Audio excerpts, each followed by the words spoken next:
Hello friends, आज इस video में हम एसएससी सीजीएल टीयर 2 के लिए टेक्स्ट बुक का जो यहाँ पर लाइव मॉक टेस्ट हो रहा है उसको आज हम अटेम्प्ट करने वाले हैं। तो चलिए वीडियो को शुरू करते हैं अब बिना कोई देरी के। तो यहाँ पे आप इस टेस्ट को जाके दे सकते हैं और ये मेगा लाइव टेस्ट है अभी, ठीक है।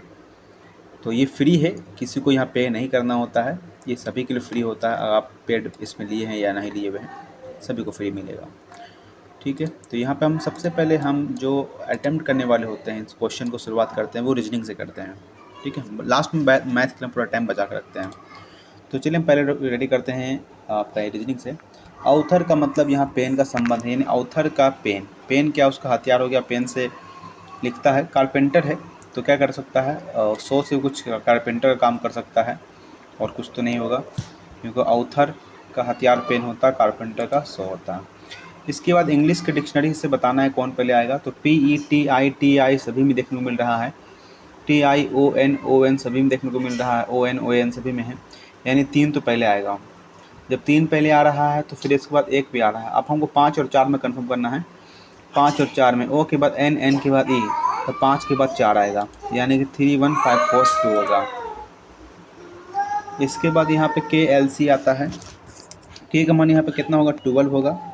L का मान यहाँ पे K का मान यहाँ पे 11 होगा, L का मान यहाँ पे 12 होगा, C का मान यहाँ पे 3 होगा, F का मान होगा 6 होगा, N का मान यहाँ पे 14 होगा और L का मान यहाँ पर 12 होगा।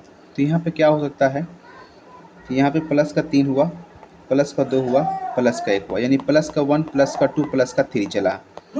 उसी प्रकार से अब C यहाँ पे 3 है, P का मान 16 है, Q का मान 17 है। तो यहाँ प्लस का 3 करेंगे यानी 20 होगा, 20 आएगा। 16 है तो प्लस 2 करें 18 आएगा, यानी कि T के बाद R आएगा। तो ऑप्शन में T के बाद R यही का ऑप्शन बचता है, आंसर हो गया।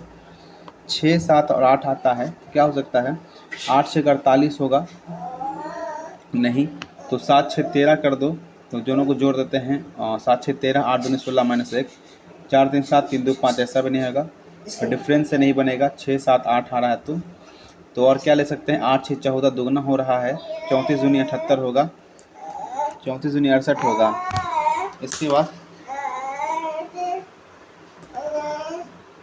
इसके बाद हो गया 18 और 8 8 16, 19 दूनी 38, 7 7 14 24, ही सही हो जाएगा।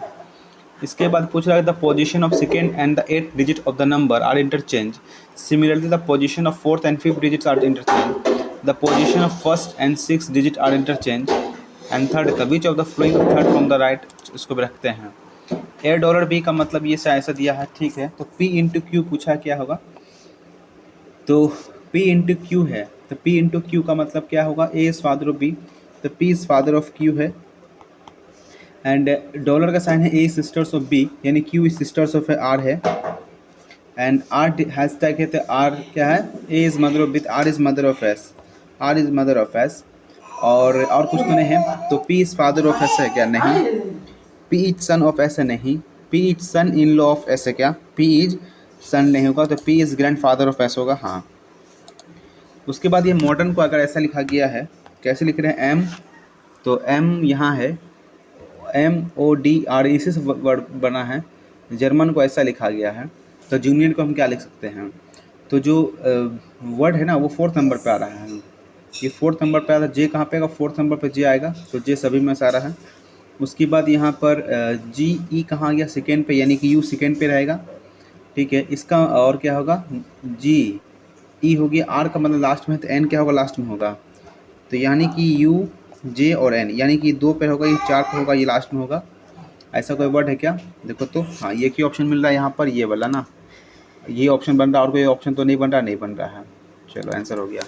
इसके बाद यहाँ पर है how K related to P है, तो V is mother of P, V is mother of क्या, P है, ठीक है। P is brother of K, P is brother क्या है, P is brother of K है, एंड N इज और N brother of K, N जो है K का भाई है, N is brother of K, N brother K, N brother of K, N brother of K has only one child, T, क्या बोला कि K के भाई N, K के भाई N के केवल एक संतान T है, इसका कोई संतान T है, और के एच की एकमात्र पोती है। के जो है के एच की एकमात्र पोती है। के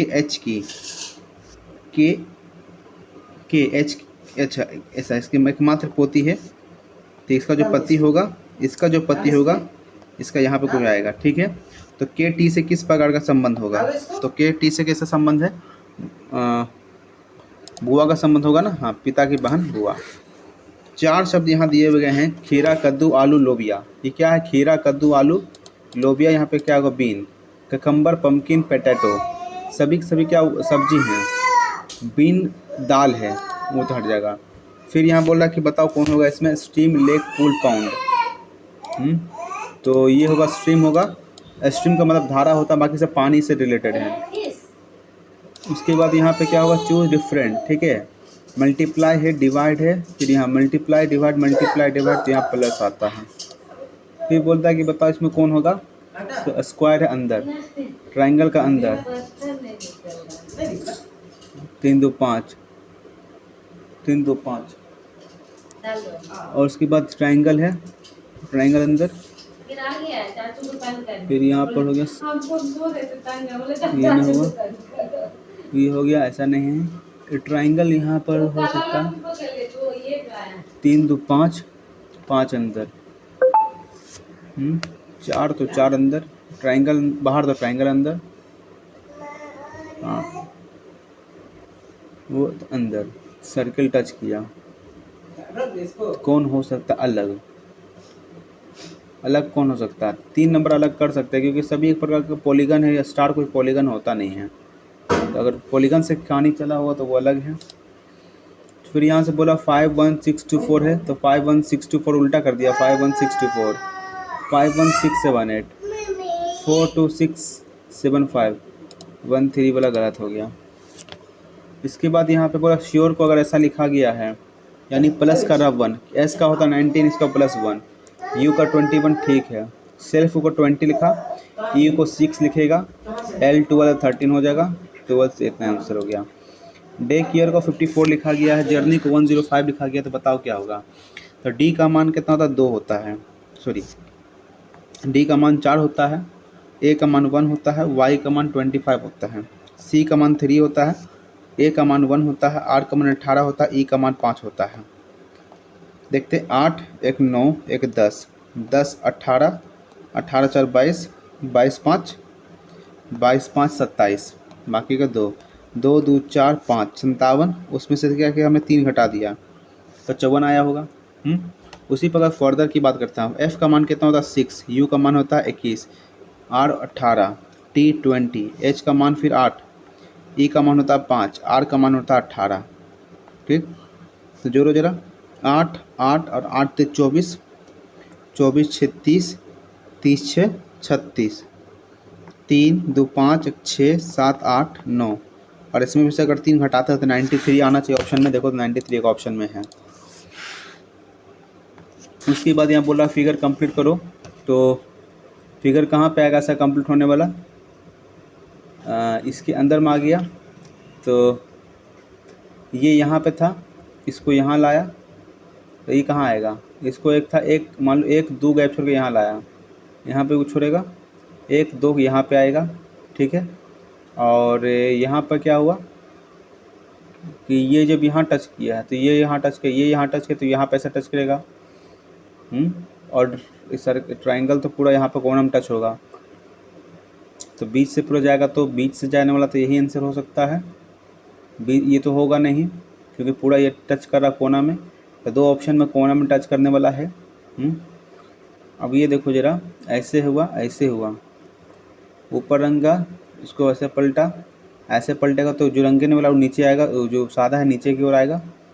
ये खड़ा तो नहीं हुआ ना, अच्छा वो यहाँ देख रहे हैं, इस खड़ा को अपोजिट कर दिया, ये उसको उधर इसको इधर, तो ये सादा इधर, तो सादा नीचे हो जाएगा और रंग ऊपर चल जाएगा।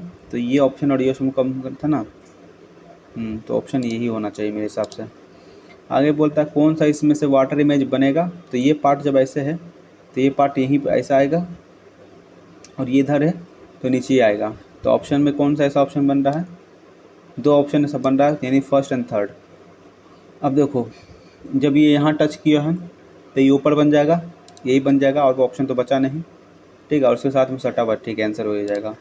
आगे चलते हैं, फोल्डिंग किया हुआ है, तो फोल्डिंग जब उसको हटेगा तो ये यहाँ भी बनेगा और ये उठ के यहाँ बनेगा, और जब उसको पलटेगा तो ये देखो, तो ये 2 है ना, 2 ही बनेगा, तो ये तो ऑप्शन नहीं आएगा। 2 ऑप्शन ऐसा बन रहा, तो लास्ट ऑप्शन ऐसा हो सकता है क्या? ना, यहाँ तो 2 है, यहाँ भी आएगा, ठीक, और ये उठ के यहाँ भी आएगा, तो ये पॉसिबिलिटी है नहीं। और फिर इसी को खोल देंगे, तो ये तो यहाँ होने वाला है, ये भी नहीं होने वाला है, तो ये पॉसिबिलिटी है क्या? हाँ, ये पॉसिबिलिटी है, और ये खुल जाएगा, तो हाँ, ये पॉसिबिलिटी है। आगे चलते 6, इसको अच्छा हिंदी, तो हिंदी में करते पता चल जाएगा। पी की आयु केवल अपने एक चचेरे भाई की आयु से अधिक है। पी की आयु केवल एक चचेरे भाई से क्या ज़्यादा है? केवल एक चचेरे भाई से ज़्यादा है, ठीक है। और क्यू की आयु एस और पी से अधिक है। जो क्यू की आयु है वो एस और पी से क्या है? अधिक है, ठीक है। और लेकिन आर से अधिक नहीं, लेकिन आर से ज़्यादा नहीं है। और एस की आयु पी की आयु से ठीक अधिक है, एस की आयु पी की आयु से अधिक है। तो ये हो गया यहाँ पर। इसका आंसर कौन सा?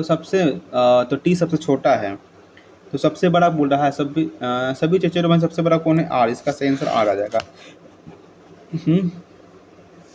और आर यू से कितने फ्रेंड? 6 हैं, और आर यू से छोटा है। आर जो है ना, यू से छोटा है, तो इसका आंसर यू हो जाएगा।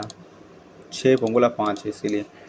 आगे चलो, फिर बोल रहा है कि एफ इज़ ग्रेटर देन सी जी हो सकता है क्या? एफ ग्रेटर देन जी हो सकता है क्या? तो एफ इज़ ग्रेटर देन जी कह सकते हैं क्या? एफ का रिलेशन एस जी से कोई बन रहा है क्या? ये नहीं पहला गलत हो जाएगा। सी इज़ ग्रेटर देन जी, सी जी से बड़ा हो सकता है क्या? हाँ, सी जी से बड़ा, केवल 2 सतही है, क्योंकि सी डी के बराबर तो है। सी मान लो 1 भी बराबर, लेकिन ए जब जी से बड़ा तो सी भी जी से बड़ा होगा, ठीक है। फिर बोल रहा है कि इस प्रश्न पर बदल देना चाहिए, तो 7 63 है, 9 बार में जा सकता है, 9 लाना है। देखते हैं क्या करते इसको। 24 63 को कुछ नहीं करना है, क्योंकि वही कट सकता है और कोई कट नहीं सकता है। तो 63 हटा दो, तो 24 और 9 को यूज़ करते हैं। देखो 15 माइनस को 24 है, तो उसको +9 प्लस 63/7 है, या इंटू 2 बराबर कितना हो जाएगा? 24 हो सकता है ना, देखते हैं। तो 7 को काटेंगे 9 बार में, 9 दूनी 18, यहाँ से कितना बचेगा? 9 6 15, 9 6 और 9 दूनी 18, आंसर ही हो जाएगा। चलो, फिर बोल रहा है कि अगर मल्टीप्लाई और माइनस को इससे बदल दिया जाता है, तो 200 प्लस 100, इंटू को बदल रहे हैं -300, डिवीज़न को कर रहे हैं +200, प्लस को कर रहे हैं डिवीज़न 10, माइनस को लिख रहे हैं मल्टीप्लाई 2, इसको कर रहे हैं -40। बताओ क्या होगा? तो यहाँ से काटेंगे किसके बारे में? देखो तो 0 से 0 चला गया, ठीक है। 20 दूनी 40, यहाँ पे कितना? 20 दूनी 40, 40 और 40 कट गया, 20 और ये कट गया, 0 इसका सही आंसर आ जाएगा। बोलता है कि ABCDEFG 7 राजा है, जो एक गोलाकार मेज के चारों ओर केंद्र की ओर मुख करके बैठे हैं। वे एक दूसरे से समान दूरी बैठे हैं, केवल E, F और C के बीच में एक बैठता है। चलो ठीक है, कितने राजा? 7 राजा, 1 2 3 4 5 6 7, कहीं मिला लो। और एक और कंडीशन बनाते हैं, 1 2 3 4 5 6 7। कहता है क्या? केवल E, F और C के बीच में बैठता है, केवल E, F और C के बीच में बैठता है। कौन? E, केवल F और C के बीच में बैठता है। A G के बाएं से तीसरे स्थान पे, A G का कोई रिलेशन भी नहीं है। A और B के बीच केवल D बैठा है। अब छोड़ो, G C के निकटतम बाएं बैठा है। G जो है, G C के निकटतम बाएं बैठा है, G जो है C के निकटतम बाएं बैठा है। ये वाला कैंसिल हो जाएगा, ये पॉसिबिलिटी है। और G हो गया, और A G के बाएं से तीसरे स्थान पर, A जो है G के बाएं से तीसरे स्थान पर है। कौन? A, तो A इधर जगह से बायां हो गया। और A और B के बीच केवल D बैठा है। A और B के बीच केवल कौन बैठा है? D बैठा है। तो बोला G के निकटतम बाएं राजा कौन है? कौन? G के निकटतम बाएं कौन है? B है। इसका आंसर हो जाएगा B। आगे चलते हैं। अगला क्वेश्चन है कि 5 2 सिंधु राकेतना बेंच की ओर, एक बेंच पर उत्तर की ओर मुख करके, जरूरी नहीं किसी क्रम में, सिंधिया रिंकू के निकट बाईं ओर है। कौन? संध्या रिंकू के निकट बाईं ओर है। संध्या रिंकू के निकट बाईं ओर है, और प्राची के निकट दाईं ओर है, और प्राची के निकट दाईं ओर है। माधवी रिंकू के दाईं ओर कहीं है। माधवी रिंकू के दाईं ओर कहीं है, तो कहीं कहीं तो होगी। कितने दोस्त है? 5 दोस्त है ना, 3 है, कहीं मान लो कि यहाँ भी हो सकती है। और कहीं थिरू रिंकू और माधवी दोनों को निकटतम पड़ोस है। थिरू जो है, थिरू रिंकी और रिंकू, तो थीरू देखो, थीरू और रिंकी और माधवी दोनों का निकटतम पड़ोसी कौन? थीरू। तो थीरू बीच में डाल देंगे, माधवी यहाँ होता भी तो पड़ोसी हो जाएगा, निकटतम पड़ोसी। तो सबसे दाएं छोर पर कौन बैठा है? सबसे दाएं छोर पर एम यानी कि माधवी बैठी है। आगे चलते हैं, 6, 12, 15, 45 करके दिया हुआ है, तो बताओ कौन होगा? तो 6 है, 15 है, 42 है, डैश करके 366 आता है, और तब 1095 आता है। तो हम बोलेंगे 6 तिया 18 माइनस का 3, 15 तिया 45 माइनस का 3, तो 42 तिया हो सकता है, फिर माइनस का 3 कर सकते हैं। 3 दूनी 6, 4 तिया 12 माइनस 3 127 आता है, और 127 को 3 गुना करते हैं तो 3 तिया 9, 3 दूनी 6, 3 एकम 3 और माइनस का 3। ठीक है, आंसर 1 2 3 इसका सही आंसर आ जाएगा, है ना? हाँ, चलो आगे चलें। आगे क्या है क्वेश्चन में? सभी पति पुत्र हैं। सभी पति क्या हैं? सभी पति पुत्र हैं। सभी पति क्या है? पुत्र है। और कुछ पुत्र पिता है। कुछ पुत्र जो है पिता है। अच्छा, कुछ पुत्र क्या पिता है? कुछ पुत्र क्या है? पिता है। तो बोल रहा है कि कुछ पुत्र पति हैं, कुछ पुत्र पति है, हाँ, कुछ पति पिता है, कुछ पति पिता है, नहीं कह सकते, ओनली कंक्लूजन फर्स्ट फॉलो कर सकता है। आगे चलो, सभी चांद सूर्य है। ठीक है, सभी चांद सूर्य है। सभी चांद क्या? सूर्य है। कोई चांद तारा नहीं है, कोई भी चांद तारा नहीं है, कोई भी चांद क्या? तारा नहीं है। ठीक है, और कुछ तारे ग्रह हैं। कुछ तारे क्या? ग्रह हैं। तो क्या बोल रहा है? कुछ सूर्य ग्रह है। कुछ सूर्य जो है ग्रह है, हो सकता है क्या? नहीं कह सकते हैं। कोई सूर्य तारा नहीं है, बोलता कोई भी सूर्य तारा नहीं, ये भी कहना गलत है। कोई ग्रह चांद नहीं है, बोलता कोई भी ग्रह चांद नहीं है, ये भी गलत होता है। तो कोई भी अनुसरण नहीं करता है। चलो आंसर हो गया थर्ड में, सेकेंड में ऑप्शन जो है। अब इसके बाद यहाँ कह रहा है कथन निष्कर्ष है, ठीक है ना? ग्रीन हाउस उत्सर्जन पहले 1 दशक में बैठा है, यानी कह रहा है जो ग्रीन हाउस गैस है ना, वो पिछले 1 दशक में बढ़ गया है। ठीक है, बढ़ गया, 10 साल में बढ़ गया है। तो पिछले 1 दशक में सड़क और गाड़ियों की संख्या में वृद्धि हुई है। तो ग्रीन हाउस गैस क्यों होता है?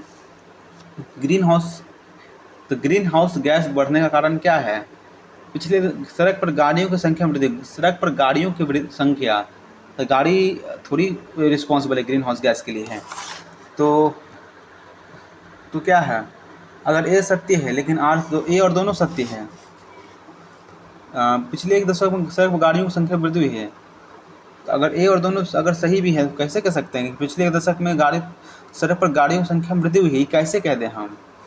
नहीं हो पाएगा ये क्वेश्चन सही, मारेंगे तो पक्का गलत हो जाएगा। अच्छा, यहाँ पे लिया ए और दोनों सत्य, लेकिन आर ए का, अच्छा ये यहाँ से हो गया, दोनों सत्य हो सकते हैं, लेकिन चलो ठीक है, समझ में आ गया क्या उसमें गड़बड़ होना चाहिए था। अब चलते हैं, क्या कह रहा? कथन और फिर निष्कर्ष निकालना है। ठीक है, कृषि उत्पादन में कीटनाशकों का व्यापक उपयोग मिट्टी और जल को दूषित करता है। ठीक है, बोल रहा है कि एग्रीकल्चर के अंदर हम फर्टिलाइजर्स का यूज़ करते हैं तो मिट्टी को भी और पानी को भी दोनों बर्बाद कर रहा है, और फसलों में ये बना रहता है। अतः और साथ में हमारे खाद्य श्रृंखला हमारे फूड चेन में भी घुस जाता है, तो इससे हमारे लिए खतरा पैदा हो सकता है। ठीक है, ये कथन कहा गया है कि कीटनाशकों का यूज़ करने से मिट्टी भी खराब हो रहा है, जल भी खराब हो रहा है, फसल में भी रहता है, और हमारे बॉडी के अंदर भी घुस जाता है, जो हमारे लिए खराब है। हम निष्कर्ष क्या निकाल सकते हैं? फाइनली हम क्या बोल सकते हैं कि कृषि उत्पादन में कीटनाशकों का अत्यधिक उपयोग लोगों के लिए अच्छा नहीं है। हाँ, ये बात सही हो रहा है, क्योंकि यहाँ पे लिखा व्यापक उपयोग, मिट्टी को व्यापक उपयोग करने बोल रहा है। व्यापक उपयोग करने से क्या होता है? दिक्कत होता है। तो यही बात सही होगा। ये कृषि उत्पादन में कीटनाशकों के अत्यधिक उपयोग से जल पर बुरा प्रभाव पड़ सकता है। कृषि उत्पादन में कीटनाशकों के अत्यधिक उपयोग से जल पर बुरा प्रभाव पड़ सकता है, पड़ सकता है, पड़ता ही है, प्रभाव पड़ सकता है, यहाँ लिखा हुआ है। हाँ, use of can have a bad effect on water, can have a bad effect होता ही है, पड़ सकता नहीं, पड़ता ही है। इसको ऐसा लिखना चाहिए था, कृषि उत्पादन में कीटनाशकों का अत्यधिक उपयोग से जल पर बुरा प्रभाव पड़ता है, यहाँ पड़ता लिखना चाहिए था। तो ये ना, जल पर बुरा प्रभाव पड़ता है, पड़ सकता है यहाँ लिख रहा है, ये थोड़ा दिक्कत हो रहा है। तो एक तो कन्फर्म सही है, लेकिन दूसरा पे कन्फर्म करेगा ना करें। कृषि उत्पादन कितना, तो चलो पहला ले लेते हैं। दूसरा में पढ़ सकता है, थोड़ा सा स्टेटमेंट थोड़ा डाउट यहाँ लग रहा है। फिर लिख रहा है देश के नागरिकों के विदेशों में प्रवास में भारी वृद्धि हुई है, यानी देश के कोई कंट्री एक्स है, वहाँ के नागरिकों में विदेशों में प्रवास में भारी वृद्धि हुई है, क्योंकि देश एक्स में बेरोजगारी दर बढ़ रही है। तो हमें क्या करना चाहिए? देश एक्स के नागरिकों के आय के वैकल्पिक स्रोत उपलब्ध कराया जाना चाहिए। बात तो सही है, बेरोजगारी बढ़े, कुछ ना कुछ तो हमको सोर्स देना चाहिए ताकि वो रहना चाहिए। देश एक्स के नागरिकों द्वारा सभी विदेश यात्राओं पर पर्याप्त शुल्क लगाया जाना चाहिए। ऐसा तो नहीं कर सकते हैं। हमको एक वैकल्पिक स्रोत उपलब्ध कराना चाहिए, है ना, एक additional alternate source of income, ताकि वो लोग यहाँ पे कमा सकें हम। ठीक है, तो यहाँ पे मैं रीजनिंग तो कर ली है, आप चलते हैं मैथ की ओर। कहता है if tangents P and P B from a point circle with इतना, अगर पी ए और पी बी को टेंजेंट है, यानी पी यहाँ पर होगा, ए यहाँ होगा, बी यहाँ होगा, एक टेंजेंट है, इसका सेंटर ओ है। ठीक है, और बोलता है कि with centre O are incline to the time 80 degree. अगर 80 डिग्री पर है, अगर ये मान लो 80 डिग्री है, तो एंगल पी ओ ए का मान क्या होगा? एंगल पी ओ ए का मान क्या होगा? तो ये 90 डिग्री होगा। ठीक है, और यहाँ पे इसको जोड़ेंगे, अगर ये 80 डिग्री है, ये 80 है, तो ये कितना हो जाएगा? ये 80 डिग्री है, हाँ, तो ये तुम्हारा 100 डिग्री हो जाएगा टोटल मिला के। इधर 100 डिग्री, अगर ये 100 डिग्री है, ये तुम्हारा 100 डिग्री है ना, ये वाला, ये 80 है, तो ये तुम्हारा 160 हो जाएगा ना, ये 160 है, फिर तुम्हारा ये 160 हो जाएगा, और ये मान लो 20 हो जाता है, तो 9 2 11 170। देखो सही से करते जरा फिगर को, एक ऐसा बनाया, ऐसा है और ऐसा है। ठीक है, यहाँ बोला पी ए और पी बी है। ठीक है, और यहाँ पे बोल रहा सेंटर ओ है। यहाँ पर अगर ऐसे बना रहा है, तो एंगल बोल रहा है कि पॉइंट 80 डिग्री यहाँ बन रहा है। ठीक है, 80 डिग्री यहाँ बना रहे, तो यहाँ पे 90 डिग्री यहाँ बनेगा, यहाँ 90 डिग्री बनेगा। तो एंगल पी ओ ए का मान क्या है? हमको बोल रहा है कि एंगल पी ओ ए का मान बताओ क्या होगा। तुमको इसका मान पूछा कि इसका मान क्या होगा। ये तो कन्फर्म 80 से कम तो बनना ही चाहिए, क्योंकि 90 ये है, तो कन्फर्म ये तुम्हारा 100 डिग्री, पूरा 100 डिग्री होगा।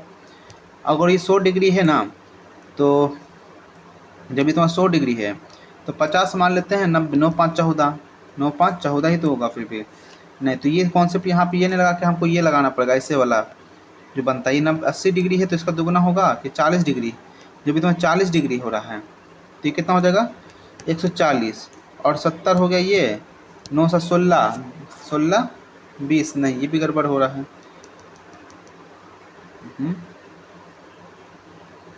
सही, ये थोड़ा दिक्कत कर दिया, थोड़ा इजी क्वेश्चन करना। चलो रखते हैं अभी। ये तो सरफेस एरिया ऑफ स्फीयर 616 है, रेडियस क्या होगा? तो रेडियस 7 हो जाएगा मेरे हिसाब से, क्योंकि पाई आर स्क्वायर क्या होता है इसका? सरफेस, अच्छा देखो, हाँ तो गड़बड़ हो सकता है ना। 4/22/7 r square is equal to what? 616 है। तो 4 22 से काटें, तो 11 दूनी 22, 11 से काटेंगे, 11 5 55, 11 6 66, फिर 4 दूनी 8, 8 7 56, तो आर का मान आ गया 7, यानी कि आर का मान कितना आ जाएगा? 7। फिर बोलता है क्लोज सिलेंड्रिकल टैंक है, एक टैंक है, एक क्लोज सिलेंड्रिकल टैंक है, जिसका हाइट कितना 1 मीटर है, एक ना, जिसका हाइट कितना 1 मीटर दिया हुआ है, जिसका बेस, अच्छा सिलेंड्रिकल टैंक है ना, सिलेंड्रिकल टैंक है। बोल रहा हाइट इतना है, डायमीटर दिया हुआ तुमको कितना, आर का मान दिया हुआ हमको है 70 सेंटीमीटर, और हाइट तुमको दिया हुआ है 100 सेंटीमीटर, और हाइट हमको है, और हाइट हमें दिया हुआ 100 सेंटीमीटर।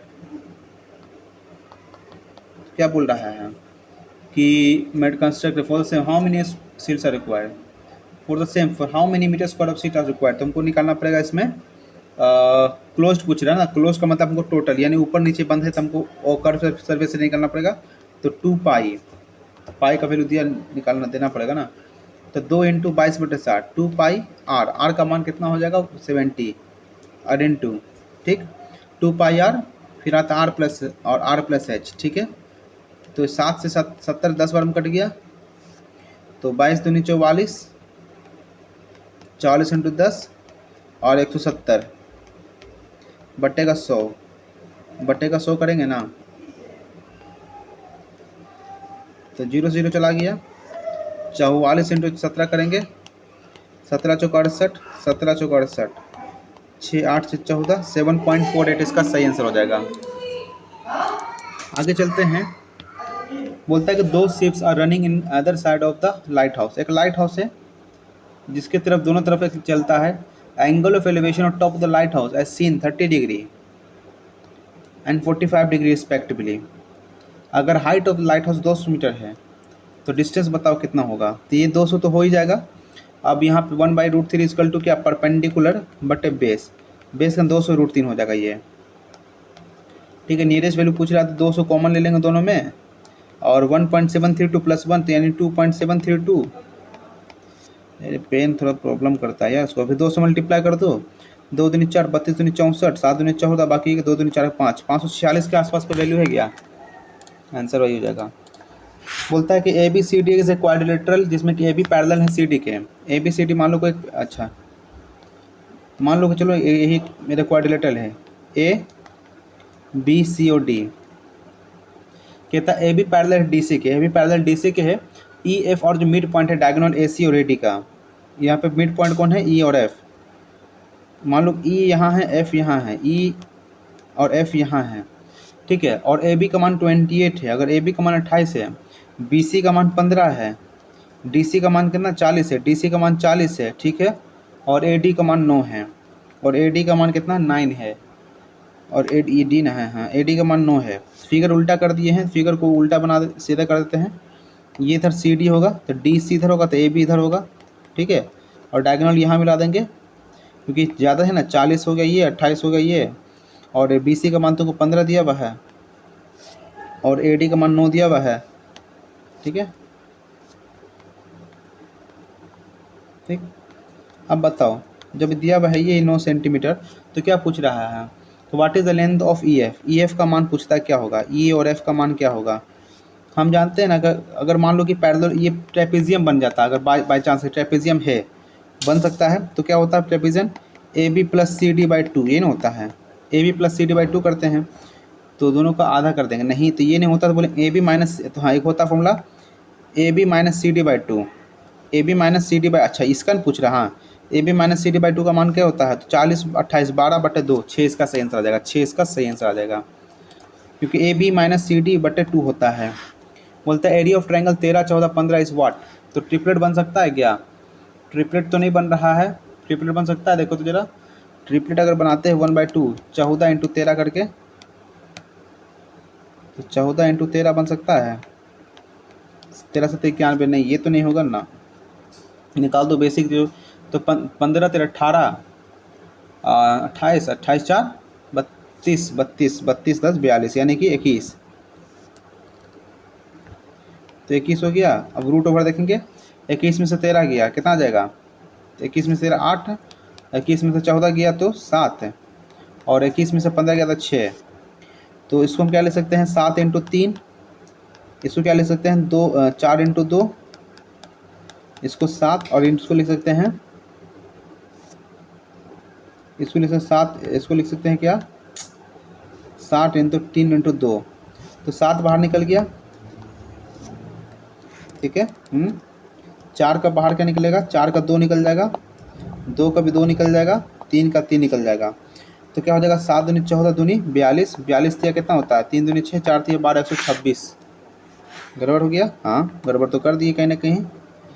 तो 7 का 7 निकल गया, 3 का 3 निकल गया, 2 का 2 निकल गया, 4 का भी 2 निकल जाएगा। तो देखो तो गड़बड़ क्या कर दिए यार हम। इसको 7 × 3, 2 × 2 × 2, 7 × 2 × 3, तो 7 बाहर निकल गया, 3 बाहर निकल गया, तो 1 2 3 4, 4 बाहर निकल जाएगा। तो 7 से 21, 21 चौक 84 होता है ना, गड़बड़ कर रहे थे। फिर बोलता है a³ + b³ + c³। अगर a + b + c का मान 0 है तो क्या होगा? तो a³ + 3abc के बराबर होता है, ठीक है ना। फिर बोलता है ABCD एक इक्विलेटरल ट्रायंगल है जो कि एक इंस्क्राइब हो रहा है सर्किल में। क्या बोलता है? एक ABCD equilateral triangle is inscribe in a circle, एक सर्किल के अंदर इंस्क्राइब हो गया है। इसका रेडियस कितना? 4 सेंटीमीटर दिया हुआ है, ठीक है। और CD इज परपेंडिकुलर, मान लो A है, ये B है, ये C है, और बोलता है CD is perpendicular to AB। CD यहाँ पे परपेंडिकुलर, यहाँ पे CD परपेंडिकुलर गिर रहा है AB के ऊपर, ठीक है ना। तो AC का मान क्या हो सकता है? AC का मान क्या हो सकता है? AC का मान क्या हो सकता है? इक्विलेटरल ट्रायंगल है ना, हाँ है, तो हमको साइड निकालना पड़ेगा, निकाल लो। यानी कि साइड पूछ रहा है, तो हम जानते हैं क्या होता है कि जब एक इन सेंटर है ना, a/√3 होता है ना, a/√3 इक्वल टू क्या? रेडियस इक्वल टू क्या होता है? a/√3, तो 4√3 हो गया, तो 4√3 इसका सही आंसर आ जाएगा, ठीक है ना। चलो फिर बोलता है वैल्यू बताओ क्या होगा, तो 4 बटे इतना दे दिया, बात बताओ क्या होगा। तो 5 चौक 20, 20 4 24 बटे 5, ठीक है। भागा का साइन तो भागा रहने दो अभी, और 5 से 5 चला गया, बचागा 3, तो ऊपर चल जाएगा 1/3 हो जाएगा। तो 3 से काटेंगे 8 बार में, तो यानी 8/5 यहाँ आ गया, ठीक है। प्लस फिर 4/5 इंटू 3/10 माइनस 1/5 है, तो 5 बार में कटेगा, 2 बार में कटेगा। अब यही सॉल्व करना, 8/5 प्लस 6/25 माइनस 1/5। एलसीएम कितना आ जाएगा 25, तो एक ही ऑप्शन बच सकता है। 5 को 5 बार गुना करेंगे 8 × 40, और माइनस यहाँ 5 गुना करेंगे माइनस का 5 प्लस का 6, तो 35 6 31/25, यानी कि वैसे 45 6 41 ना हो गया। हाँ, तो आंसर यही हो जाएगा आंसर। फिर बोलता है कि 1/3 1/9 1/27 1/21, तो बताओ वैल्यू क्या होगा। जीपी में बढ़ रहा है ना, तो जीपी का फॉर्मूला हमको याद ही नहीं होता है। 1/3 है, 1/9 1/27 1/81 है, तो बताओ क्या जा सकते हैं। तो हम एक चीज़ बोलेंगे, 1/3 अगर सब में कॉमन ले लेते हैं तो क्या बचेगा यहाँ पे 1 प्लस मान लो 1/3, तो 1/9 1 + 27 ऐसा बढ़ रहा है। अगर इसमें भी कॉमन लेते हैं, अगर मान लो 1/3 तो है ही, यहाँ भी 1 + 1/3 कॉमन ले लेते हैं, तो क्या बचेगा 1 + 1/3 + 1/9 ऐसा करके बन रहा है ना। तो 3 एकम 3 4/3, हमको लग रहा है 4/3 4/3 करके तो आएगा ही। और क्या देख पा रहे हैं 4/3, तो हमको लग रहा है आना चाहिए हिसाब से आंसर में। 3 एकम 3 4/3 4/3 आना चाहिए शायद यहाँ पर। तो 4/3 से कुछ आंसर बन जाए, और बाकी फॉर्मूला यही बन सकता है, पता नहीं, पर हम थोड़ा सा बेसिक लगा के चला रहे हैं। If the total surface area of cube इतना है, तो 6a² = 24 है, यानी कि a का मान आ गया हमारे पास कितना 2 आ गया। तो व्हाट इज़ द वॉल्यूम, तो 8 इसका सही आंसर आ जाएगा। बोलता है एक पर्सन है जो कि 5% पर एनम पर क्या उधार लेता है, और 0.5% बढ़ा देते हैं हर एक साल from the second year onwards. 4 साल के बाद 46 रुपये पूरा लोन को सेटल किया है। आफ्टर 4 years ही पेड 4600 रुपया एज अ टोटल इंटरेस्ट, ठीक है। तो ठीक है, 46 रुपये टोटल इंटरेस्ट तो दिया ही दिया। तो फर्स्ट टाइम कितना लगेगा, मान लो P रुपया था उसका, ठीक है, P तो था, और रेट ऑफ इंटरेस्ट कितना 5%, दोनों को कॉमन ले लेते हैं, ठीक है।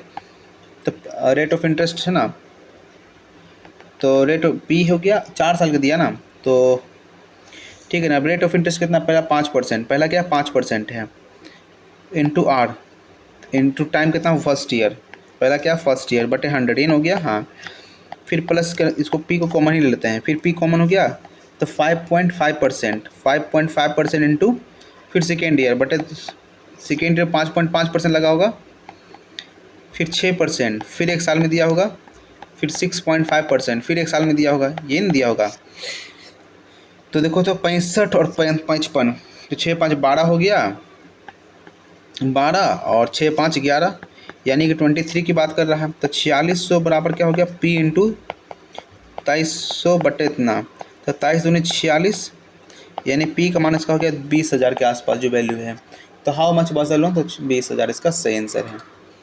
फिर बोलता है कि हाउ मेनी इतना बिग रिक्वायरमेंट होगा बनाने के लिए, 8 मीटर, तो इसको 100 मीटर कर देते हैं, 6 मीटर इसको भी 100 कर देते हैं, 225 है तो 22.5 ही है, बटे 25 इंटू 11.25 इंटू कर देते हैं 6 से। तो ये 6 से 6 चला गया, कट गया, डेसिमल था यहाँ पर, तो ऊपर 100 हो गया, यहाँ डेसिमल था, यहाँ 10 हो गया, 0 से ये 0 चला गया, ठीक है। तो अब क्या कर सकते हैं, और 25 की बात है ना, तो 25 का हम कितना बार में, 25 बच्चे 25 का 4 बार में काटते हैं, ठीक है।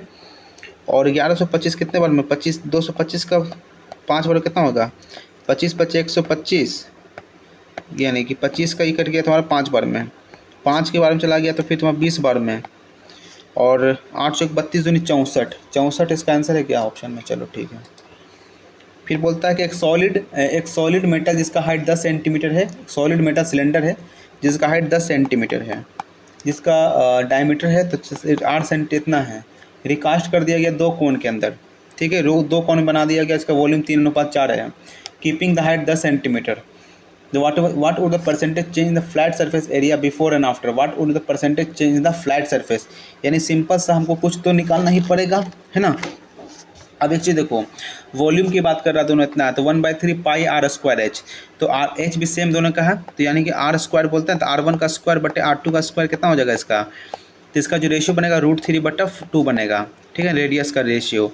अब यहाँ से हमको बोल रहा है कि 2 है, तो इसका वॉल्यूम क्या होता है पाई आर स्क्वायर, यानी कि 7 × 7 × एच का मान 10 है, और इसका 1/3 है, ठीक है, तो 1/3 वॉल्यूम की बात कर रहा है ना, तो दोनों को 4 3 7, तो 4 3 7 एक्स स्क्वायर 4 3 7 एक्स कर सकते थे ना इसको, हाँ कर सकते थे, लेकिन जब वॉल्यूम बोल रहा है कि वॉल्यूम इतना है, तो 1/3 पाई आर स्क्वायर कितना हमको नहीं पता, तो आर स्क्वायर की मान लेते हैं, इसको एक्स मान लेते हैं, तो 3 हो जाएगा यहाँ पर 3x, और इंटू एच का मान 10 है, प्लस 1/3 है, पाई है, आर स्क्वायर बोलेंगे तो 4x है, इंटू एच है, तो 10 10 और 10 चला गया, ठीक, पाई पाई और पाई चला गया, तो बचा क्या 49 बराबर कितना हो रहा है, 49 बराबर देखो तो 3 से 3 चला गया, बचा x प्लस 4/3 और x ही हो गया, तो 49 × 3 कर देते हैं, बराबर हो जाएगा तुम्हारा 7x, 7 से 7 चला गया, तो यानी x का मान आ गया 21। तो क्वेश्चन क्या पूछा है कि सरफेस एरिया कितना चेंज हुआ आफ्टर एंड बिफोर से, आफ्टर पहले कितना, तो आफ्टर कितना चेंज हो गया होगा, तो पाई आर स्क्वायर करना पड़ेगा, 22/7 आर स्क्वायर, तो 7 × 7, 7 से 7 चला गया, 22 154 आ गया, परसेंटेज में पूछा ना। अब यहाँ पे 21 आ रहा है, 21 क्या है इसका यहाँ पर, तो what would the percentage change in the flat surface area before and after, flat surface area के बारे में पूछ रहा है, flat surface area pi R L, थोड़ा सा क्वेश्चन थोड़ा अलग थोड़ा है, इसको देखेंगे लास्ट पे अगर क्या होगा, कैलकुलेशन बन रहा है। फिर ये भी बहुत ज़्यादा लंबा चौड़ा वैल्यू है, इसको भी क्वेश्चन छोड़ो अभी। फिर ये को देखते हैं, student setting in a class looking a picture on the black board at a height of 2 metre from the horizontal level of subject, ठीक है, एक बोर्ड है जिसका 2 मीटर हाइट है, लड़का यहाँ पर होगा, and the angle of elevation of the picture is 30 degree, figure देख रहा है, एंगल ऑफ एलिवेशन की बात कर रहा है ना, लड़का यहाँ बैठा हुआ होगा, तो यहाँ लड़का जब बैठा हुआ है, यहाँ पे लड़का है, तो 30 डिग्री बना रहा है एंगल, ठीक है। If he moves straight toward the black board and looks, देखने पर 60 डिग्री का एंगल बन गया है, अब लड़का यहाँ पे आ गया, तो बोल रहा find the distance move by the student, कितना मूव किया होगा, जब तुमको रूट ये जब 2 है तो ये कितना हो जाएगा, तो √3 = परपेंडिकुलर बटे बेस, बेस का मान कितना जाएगा b बराबर 2/√3 हो गया, ठीक है, ये 2/√3 है, तो डिस्टेंस लिखा हुआ ऐसा है, कहीं तो नहीं लिखा हुआ, नहीं, तो अब बताओ कितना हो जाएगा, तो 1/3 = व्हाट, परपेंडिकुलर बटे बेस, यानी कि 2/√3 प्लस का x हो जाएगा, तो पहले उधर मल्टीप्लाई करो, 2/√3 प्लस x बराबर हो जाएगा 2√3, ठीक है, अब बचेगा 2 + x√3 बराबर 6, तो 4/√3 इसका सही आंसर हो जाएगा, कितना लड़का कितना मूव किया होगा, तो 4/√3 मूव किया होगा। चलो बोलता what is the values of sec square minus cot square, तो सेक स्क्वायर माइनस दिस है ना, तो सेक स्क्वायर कोट स्क्वायर का क्या लिख सकते हैं, एक चीज़ देखो, तो यहाँ पे हम sec square minus tan square का sec square minus tan square, sec square theta और माइनस कोट स्क्वायर थीटा है ना, तो क्या लिख सकते हैं इसको, है इसको तो लग रहा है 1 आना ही चाहिए यहाँ पर, ठीक है, मान लो कि चलिए 1 तो होगा ही, प्लस अब 3/2 sine square into sec square, तो 1/cos स्क्वायर यानी 1 हो गया, यानी 3/2 हो जाएगा ये वाला, ठीक है, प्लस अब 2/√3, तो 2/√3 इंटू 1060 बोले तो √3 से √3 गया, तो 2 1 3 3 + 3/2, तो 3 दूनी 6 3 9 9/2 इसका सही आंसर आ जाएगा। चलो आगे बोलता है कि all the red faces card are remove by the, इतना 52 प्ले कार्ड से निकाल लिया गया, all the red face card निकाल दो, कितने फेस रेड फेस कार्ड निकलेगा, 3 निकलेगा, 3 हो गया, अच्छा लेकिन 2 होगा ना, कि 2 लाल होते हैं तो 6 पत्ता निकल गया टोटल यहाँ पर से, लाल जो फेस वाले होते हैं। उसके बाद card is drawn randomly from the remaining cards, after reshuffling them the probability that the card drawn is face card is, तो 52 में से पहले 6 घटा लो, 52 पत्ता में 6 चला गया, 46 आ जाएगा, अब कितने बचेगा उसमें, 6 तो बचेगा फेस कार्ड, तो 3 से कटेगा ये, 3 फिर काटेंगे ये, तो 2 23 3/23 का प्रोबेबिलिटी होगा इसका आंसर कि फेस कार्ड निकले। उसके बाद यहाँ बोलता है कि ratio of sides of quadrilateral इतना इतना दिया हुआ है, अगर पैरीमीटर इतना है तो स्मॉलेस्ट साइड क्या होगा, तो 5 4 9 3 12 2 14, तो 14 रेशियो बराबर 560 यानी 14 चौक 56 यानी 1 रेशियो बराबर 40 आ रहा है। सबसे छोटा वैल्यू कौन है? 4 दूनी 8 यानी इसका 80 इसका सही आंसर आ जाएगा। फिर बोलता है कि radius of circular park is 23 metre, it has 4 metre wide and इतना। एक सर्कुलर पार्क है जिसका रेडियस कितना है? 23 मीटर है। उसके बाद 4 मीटर का चौड़ा यहाँ पर क्या किया गया है? एक पार्क बनाया गया है, रोड बनाया गया है। ये तुम्हारा 23 है। Find the cost of paving the path. Path को बनाने में कितना खर्च लगेगा? तो 22/7 तो पाई आर स्क्वायर मैंने छोड़ के 23 4 27 हो गया और इंटू 23 में से 4 किया तो कितना हो जाएगा? 19 और इंटू 500 हो जाएगा। ठीक है, 7 से तो कोई वैल्यू कटने वाला है नहीं। फॉर्मूला तो ये होता है पाई आर स्क्वायर, यानी पाई बड़की आर स्क्वायर माइनस छोटकी आर स्क्वायर, तो एरिया ऑफ रिंग निकलता है। तो 22/7 23 था, 23 4 27, 23 4 कितना होता है? 27 ही तो होता है और 19 4 27 होता है तो 19 हो जाएगा इंटू 500। ये तो यही कैलकुलेशन तो यही बनेगा। देखो कैलकुलेशन करके, अब कहीं तो कुछ नहीं हो रहा है ना, 7 से कोई वैल्यू कट भी नहीं रहा है। तो अब यहाँ पे ये भी नहीं लिख रहा कि भाई find the cost of paving the path at the rate of इतना। तो हम क्या करते हैं, तो सबको मल्टीप्लाई कर दे क्या? तो 22 बचे कितना होता है? 110 होता है ना, 110 हो गया।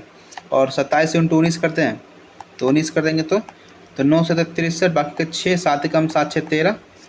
ठीक है, और 19 दूनी 38 होता है तो लिख दो 3 8 3 11, बाकी 1 4 1 5, 513 इंटू 11 कितना हो जाएगा? 513 इंटू 513 कितना? 3 4 6 5, फिर 7 से भागा देंगे तो 8 7 56। नहीं भाई ये चीज़ तो नहीं आ रहा है। फिर बोलता है कि रेडियस ऑफ सर्कुलर पार्क, एक सर्कुलर पार्क है। अच्छा वो बोल रहा है it has 4 metre wide path inside all, inside बोल रहा है, आउटसाइड नहीं बोल रहा है। सन आप क्वेश्चन समझाया। 27 टोटल दिया हुआ है, 27 टोटल दिया हुआ है बड़ा वाला का, और 4 मीटर का अंदर है। ठीक है ना, तो 22/7 तो पाई आर स्क्वायर माइनस छोटकी आर स्क्वायर, तो आर माइनस कितना हो जाएगा? 19 हो गया। देखो बोला सर्कुलर पार्क है। ठीक है, कितना है? 23 मीटर का ही है, टोटल 23 मीटर का है। तो छोटा वाला कितना हो जाएगा? 4 घटा देंगे तो यानी छोटा वाला तुम्हारा हो जाएगा तुम्हारा 19 का हो जाएगा। ये था क्वेश्चन। तो कितना हो जाएगा? 23 में 9 जोड़ेंगे, 9 3 12 42 हो जाएगा, और इंटू 23 में से 4 आ जाएगा ये वाला, इंटू 500। ये था क्वेश्चन। तो 7 6 42 ये हो गया, और 5 चौक 20, और 20 इंटू 6 112, 22 इंटू 12 22 दूनी 44, और 22 एकम 22, तो आंसर 264 करके जो आंसर आएगा वही आंसर हो जाएगा। क्वेश्चन था, हम समझने में गलती किए हैं। The areas of square and rectangle are equal, यानी कि हम बोल रहा है कि a square is equal to l into b. ठीक है, अब बोलता है कि the length of rectangle is 8 centimetre more than, length of rectangle is 8 centimetre more than the length of side of square. ठीक है, and the breadth is 6 centimetre, and breadth जो है is 6 centimetre less than length of any side of the square, 6 centimetre कम है। ठीक है, तो बोलता है parameter of the rectangle will be what. तो एल इंटू बी का मान कितना? हम मान चलते ए स्क्वायर ही है। एल का मान आपको यहाँ दिया a + 8, ठीक है, और यहाँ देगा a - का 6। तो बताओ क्या होगा? तो a square equal to a square minus 6a plus 8a minus का 48। ठीक है, तो ए स्क्वायर चला गया, तो 6 में बचा 2a, तो 2a बराबर कितना आ जाएगा? 48, यानी a का मान आ जाएगा 24। ठीक है, तो जब a का मान 24 हो रहा है तो यहाँ पुट कर दो, 24 8 32 हो गया, और 24 में 18 आ जाएगा।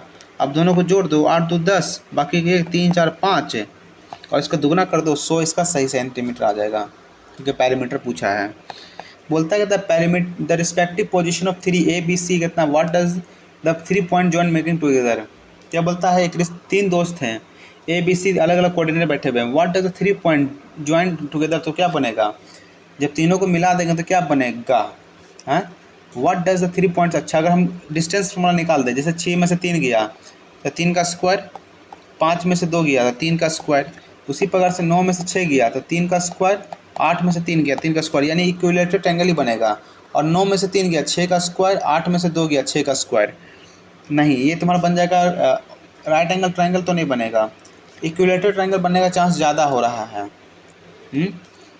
एक चीज़ यहाँ पे ये भी देखो कि 3 का स्क्वायर, 3 से 2 साइड तो मिल रहा है, 2 साइड यहाँ पे सेम आ रहा है, तो तीसरा साइड का मान क्या होगा? तो अगर ये भी सेम होता था ना कहते हैं, तो 9 में से 3 का 6 का स्क्वायर आ रहा है, प्लस 6 का स्क्वायर यहाँ भी आ रहा है, डिस्टेंस का फॉर्मूला में सब सेम होना चाहिए था, यानी ए बी बी सी और ए सी सब सेम होना चाहिए था, लेकिन ऐसा हुआ नहीं। तो एक लाइन सेगमेंट तो बनेगा नहीं। एक ऑब्ट्यूज एंगल ट्रायंगल कब बनता है? ये भी नहीं बन सकता है ऑब्ट्यूज। अब राइट एंगल ट्रायंगल हो सकता है कि बन जाए, क्योंकि अगर ये दो साइड बराबर हो सकते हैं तो इसका अपोजिट बन सकता है। देख ले क्या, देख लो क्या, 3 3 3 कितना हो गया, 3 का 3 3 9, 3 3 9, तो रूट 18, इसको हम लिख सकते हैं 3, तो इसको क्या ले सकते हैं 3 रूट 2, 3 3 9, तो ठीक है। और कितना 6 36, 6 36, तो हो जाएगा 2 रूट 72, तो 72 6 रूट 2 लिख सकते हैं ना। हाँ, अगर ये 3 रूट 2 ये भी है, 6 रूट 2 ये भी है, निकालो जरा इसको, तो 3 3 9, 9 9 दिन 18, 9 दिन 18 36, तो हो सकता है आंसर एक राइट एंगल ट्रायंगल आ जाए मेरे हिसाब से। थोड़ा कुछ तो दिमाग इसमें लगाएगा। बोलता है P is 2 times efficient as Q। P जो है ना दुगना एफिशिएंट है, P is 2 times of efficient than Q। तो P जो है 2:1 का एफिशिएंसी है। P is able to complete piece work in 40 days less than Q। तो मान चलते हैं Q को काम करने में कितना समय लगा होगा, तो Q को काम करने में समय T लगा होगा, तो वही P को जो समय लग रहा है काम करने में वो कितना T से 40 दिन कम लग रहा है। और ये दो के एफिशिएंसी काम कर रही है, एक एफिशिएंसी यानी T बराबर कितना आ रहा है 2T माइनस 8T। ठीक है, तो ये टमाटर आ जाएगा 30, तो T बराबर 80 आ जाएगा, यानी कि जो T को लग रहा है काम करने में 80 दिन लग रहा है, उसको 40 दिन लग रहा है। तो find the working together whole number days taken them to complete the work. ठीक है, तो अब 80 हो गया, तो काम कितना 80 काम है। अब जब टोटल 80 काम है, 80 दिन में कंप्लीट कर रहा था, 40 दिन में तो ये बोला 80 दिन में काम कंप्लीट हो रहा है, ये दो के एफिशिएंसी यानी 40 दिन में काम कंप्लीट कर रहा है। तो 2 1 3 3 ही तो आएगा, तो 27 3 81 होता है लगभग, तो 81 27 दिन इसका सही आंसर आ जाएगा, दोनों जब साथ में मिलकर काम करेगा। तो बोलता है which of the following is not true, सही पूछ रहा है। The difference between the largest smallest observation को हम रेंज कहते हैं, ना कि डोमेन कहते हैं। ठीक है, जियोमेट्रिक मीन ऑफ दिस, तो जियोमेट्रिक मीन क्या होता है, जियोमेट्रिक मीन पूछ रहा है ना, 16 4 और x का 8 है। तो जियोमेट्रिक मीन क्या होता है हम जानते हैं, जो ये अर्थमेटिक मीन a+b इतना होता है, रूट ए भी शायद होता है क्या, जियोमेट्रिक मीन रूट ए भी होता है क्या, देखो तो the geometric mean of 16 4 and x is 8, the values of x is 8 है, देन द वैल्यूज x का मान 8 होगा, द 16 चौक 64 8 हो सकता है, तो हो सकता है कि ये ओनली बी सही हो जाए। अगला क्वेश्चन है कि एक इलेक्शन है जहाँ पे 2%, चलो इसको भी रखते हैं, अभी पास में रख, बाद में सॉल्व करेंगे। The whole surface area of pyramid whose base is regular polygon है, जिसका एरिया 260 है।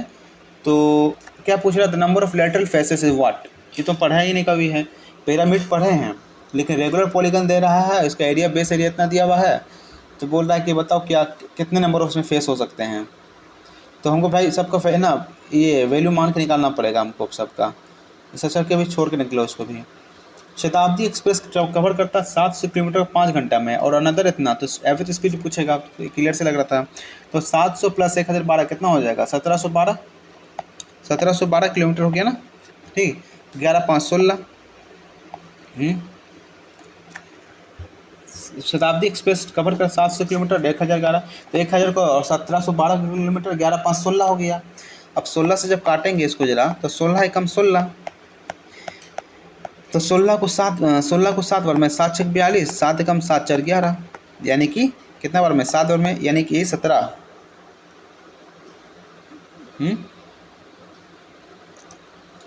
107 आ जाएगा ना ये, तो तभी तो पॉसिबल है, और थोड़ी पॉसिबिलिटी, हाँ 107 सही इसका आंसर आ जाएगा। आगे चलते हैं, क्या पूछ रहा है, what is the triangle of AED का मान पूछ रहा है क्या होगा, उसको भी रखते हैं आगे। चलो एक इलेक्ट्रॉनिक्स को भी रख, आगे लंबा क्वेश्चन है। एक square piece of paper is folded 3 time along its diagonal to get isosceles triangle whose इतना, what is the area of unfolded piece of, और इतना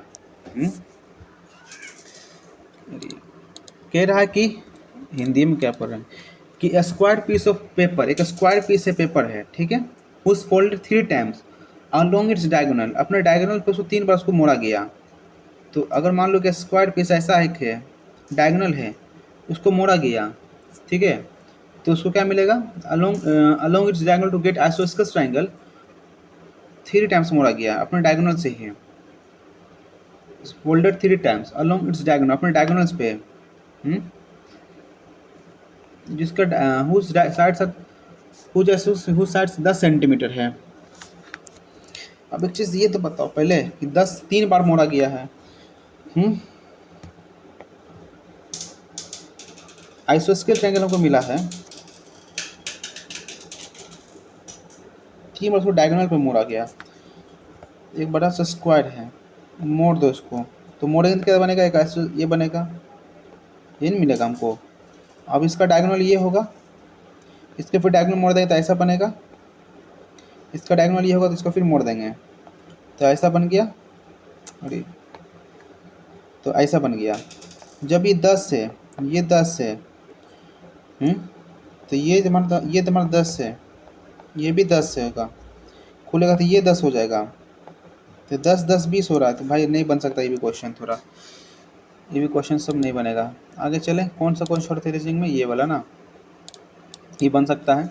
एक संख्या देखो 3 9 1 2 8 5 6 4, संख्या दूसरे और 8 में, तो दूसरा तो 3 4 5 6 7 8, दूसरे और 8वें संख्या का स्थान बदल दिया जाता है, तो यानी 4 यहाँ लिख देते हैं और 9 यहाँ लिख देते हैं। और उसी प्रकार चौथे और 5वें को, तो चौथा कौन है, first second third fourth fifth six seventh और 8 है, चौथा और 5वां बदल देते हैं, तो 8 और यहाँ 2 आ जाएगा। और पहले और छठे को, पहला और छठा को, छठा यहाँ, पहला कहाँ 3 हो गया, और आपस में तीसरे और 7वें को, तीसरा यहाँ आ जाएगा और 7वां कहाँ जाएगा, यहाँ आ जाएगा। 3 4 5 6 7 8, तो उपरोक्त व्यवस्था के बाद निम्न में कौन सा अंक 3 के बाएं से तीसरा अंक होगा, 3 के बाएं से तीसरा होगा, तीसरा अंक होगा 6, इसका सही आंसर आ जाएगा। ठीक है, चलो अब मैथ को देखते हैं। अब जितना टाइम बचा 8-9 मिनट बच गया, अब 9 मिनट में जो मैथ बन जाए। If the tangents P A and P B, एक टेंजेंट है पी ए और पी बी, ठीक है, एक टेंजेंट से पी और P A B with centre O, एक सेंटर ओ के साथ में क्या इंक्लाइंड है to each other at an angle of 80 degree, एक दूसरे से क्या इंक्लाइंड है 80 डिग्री, है ना। तो एंगल पी ओ ए का मान पूछ रहा है अगर, अच्छा वो ये बोल रहा है यार, ये 80 डिग्री पे इंक्लाइंड है, यहाँ दिया हुआ है कि 80 डिग्री पे ये इंक्लाइंड दोनों ना, ये है क्वेश्चन। जब ये 180, ये 80 डिग्री है, ये 90 और ये 90 है, तो ये तो 100 डिग्री है, तो 85 डिग्री पे तो हो जाएगा, ये क्वेश्चन था यहाँ। चलो पहला क्वेश्चन सब हुआ। चलो 14 नंबर करना है।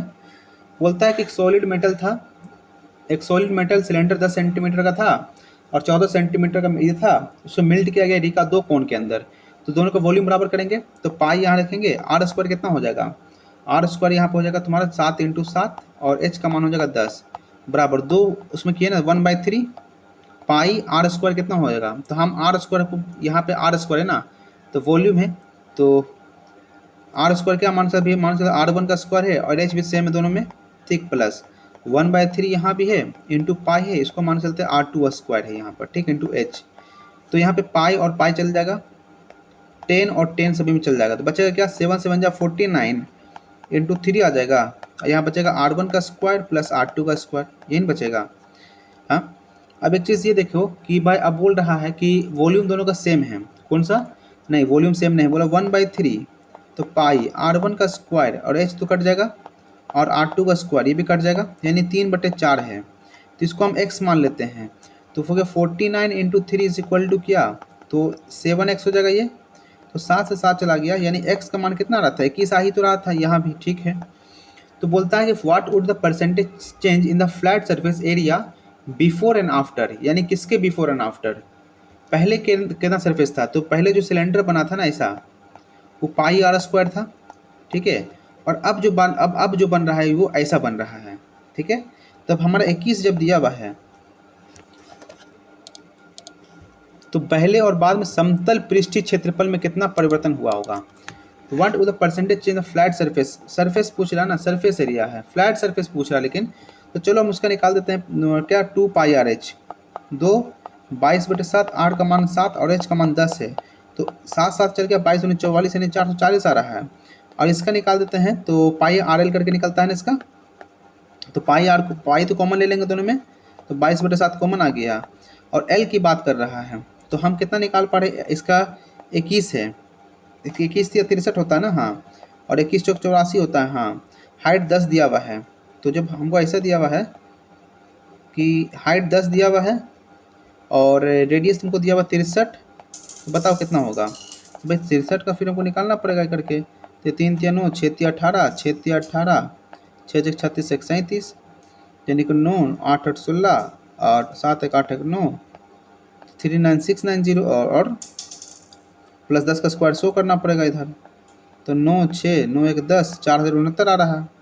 अब 4069 का हमको निकालना पड़ेगा। थोड़ा सा लंबा क्वेश्चन, बहुत ज़्यादा टेढ़ा मेरा क्वेश्चन है, कैलकुलेशन बहुत ज़्यादा है। ये क्वेश्चन तो देखने से लग रहा है कि थोड़ा दिक्कत होगा। ये क्वेश्चन देख सकते हैं, कह रहा है कि एक चुनाव में मतदाता सूची में नामांकित 2% व्यक्तियों ने भाग नहीं लिया और 500 मत अवैध है, यानी टोटल 100% वोटिंग गिरता है ना। हाँ, उसमें से 2% लोगों ने वोटिंग नहीं किया, यानी कि 98% में वोटिंग हुआ और उसमें से -500 जो वोट है ना वो बर्बाद हो गया, यानी टोटल वैलिड वोट हमारे पास इतना ही है। टोटल वैलिड वोट यही है। अब 2 उम्मीदवार ए और बी चुनाव लड़ते हैं। ए बी को बी 200 मतों से हरा देता है।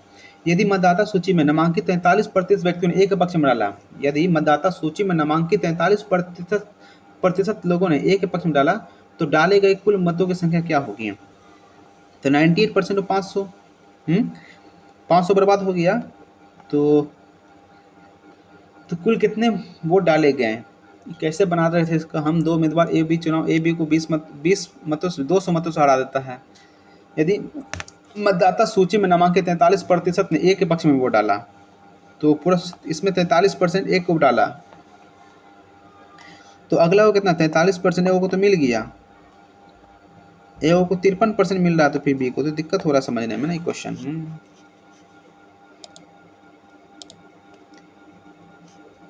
और कौन सा क्वेश्चन, ये वाला नीचे, ये तो देखते हैं। बोलता है कि what would the area of triangle AED। ठीक है, अब यहाँ देखेंगे AED का मान पूछ रहा है, तो हमको पहले AD का मान पता करना। ED का मान दिया भाई क्या है, नहीं लिखा हुआ है, तो क्या कर सकते हैं, कुछ दिमाग लगाओ, क्या दिमाग लगा सकते हैं।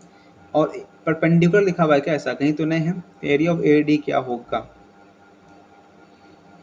तो यहाँ पर हम क्या कर दें, ये राइट एंगल ट्रायंगल है, हमको AD कैसे करके निकालना होगा। AD निकालना पड़ेगा और ED भी निकालना होगा, तभी जाकर कुछ हो पाएगा। CD का मान दिया हुआ 10 और BF का मान 10, यानी CD का मान 10 और AD का मान भी दिया हुआ क्या, नहीं है। जब ये दिया हुआ है तो ये और ये बराबर, ये एंगल बराबर है,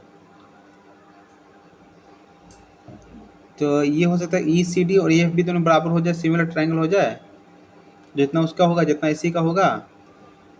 नहीं बन पा रहा है सब क्वेश्चन यार। एक इलेक्ट्रॉनिक स्टोर का मालिक प्रत्येक वस्तु 20% और 25% के 2 क्रम में छूट देता है, और स्टोर में एक रिवार्ड पॉइंट योजना है जो ग्राहक को स्टोर से पिछली खरीदारी पर ग्राहक के खाते में जमा किए प्रत्येक एक रिवार्ड पॉइंट 1 रुपये की निःशुल्क खरीदारी के बराबर रखती है। एक ग्राहक एक लैपटॉप खरीदने का फैसला करता है जिसका अंकित मूल्य 72,000 है। यदि उसके खाते में 2850 रिवार्ड पॉइंट है तो उसका कुल विक्रय मूल्य कितना होगा। तो बोला कि 72,000 रुपये तो बंद हो गया है, चलो चालू करो इसको। 72,000 रुपये तो उसका है ही, कितना उसको मिल रहा छूट, 20% और 25% 2 क्रमिक छूट दे रहा है, यानी कि 4/5 तो पहला हो गया और दूसरा 25% है तो 3/4 हो गया। ठीक है, तो काटो जरा, 5 चौक 20, तो 20 हो गया, तो 1 0 से 1 0 चला गया, तो 36 बार में 3600 ये हो गया। ठीक है, तो 4 × 12 × 36, तो 12 से 72, 12 × 36, 2 7 6 13, 4 3 2 और ट्रिपल इतना 43,200। अब बोला 2850 पॉइंट है, ठीक है, जो कि 0.1 रुपये का छूट उसको दे रहा है। तो 0.1 रुपीज़ का छूट दे रहा है, इसका मतलब 0.1 रुपीज़ का छूट दे रहा है। तो जरा इससे काटो, कितना 285 पॉइंट का कम होगा। अगर 285 रुपये कम भी करवाते हैं, नहीं, तो बोल रहा है क्या कि पॉइंट कितना पॉइंट, अच्छा, एक रिवार्ड पॉइंट इतने के बराबर है, तो 2850 पॉइंट किसके 285 रुपये के बराबर होगा ना। हाँ, तो 250 पे घटाना पड़ेगा यहाँ से, तो 285 में 5 आ गया, तो कैरी करके कैरी लिया 10 15, 5 हो गया 15, लास्ट में कितना 15 आना चाहिए। और यहाँ से 11 होगी, 11 9 तो 11 915, यानी कि 42915 इसका सही आंसर है। ये तो क्वेश्चन बन नहीं रहा था, नहीं अब इसमें नहीं बन सकता भाई। कितने इंग्लिश छूटे, इसमें 6 क्वेश्चन छूट रहा हमारा जीके में, मैथ में, जो कि थोड़ा सा कुछ हमको मैथ को थोड़ा अच्छा करना पड़ेगा। सबमिट करते हैं सेक्शन 1 को। अब आते हैं जरा अपना हम इंग्लिश को लेकर। अब इंग्लिश का भाई पहले से बहुत ज़्यादा दिक्कत चल रहा है, झोल झाल हो रहा है। देखते हैं अब क्वेश्चन क्या है। How was a parent reaction when they got know about the whole incident. चलो देखते हैं। Once two squirrels Theo and Robert, जो अच्छे दोस्त थे, वर प्लेइंग द फॉरेस्ट, जंगल में खेल रहे थे। और रॉबर्ट ने सजेस्ट किया थियो को कि go and find some nuts, जाओ इधर घूमो, घूम के एक नट खोजो, which were a fit bit farther from their houses. ठीक है। थियो was resistant to this idea and denied going to with Robert as first by saying their parents would not be happy with this। ठीक है, कि मना किया है कि दोस्त ने बोला कि नहीं नहीं जाना, जब पेरेंट्स खुश नहीं होंगे। तो रॉबर्ट बोला चलो नहीं भाई, चलो थियो को चलो चलो घूमते हैं, खोज के आते हैं। ठीक है। वहाँ पर चलाक फॉक्स था जो कि इस सभी कहानी को देख रहा था पीछे से। ठीक है।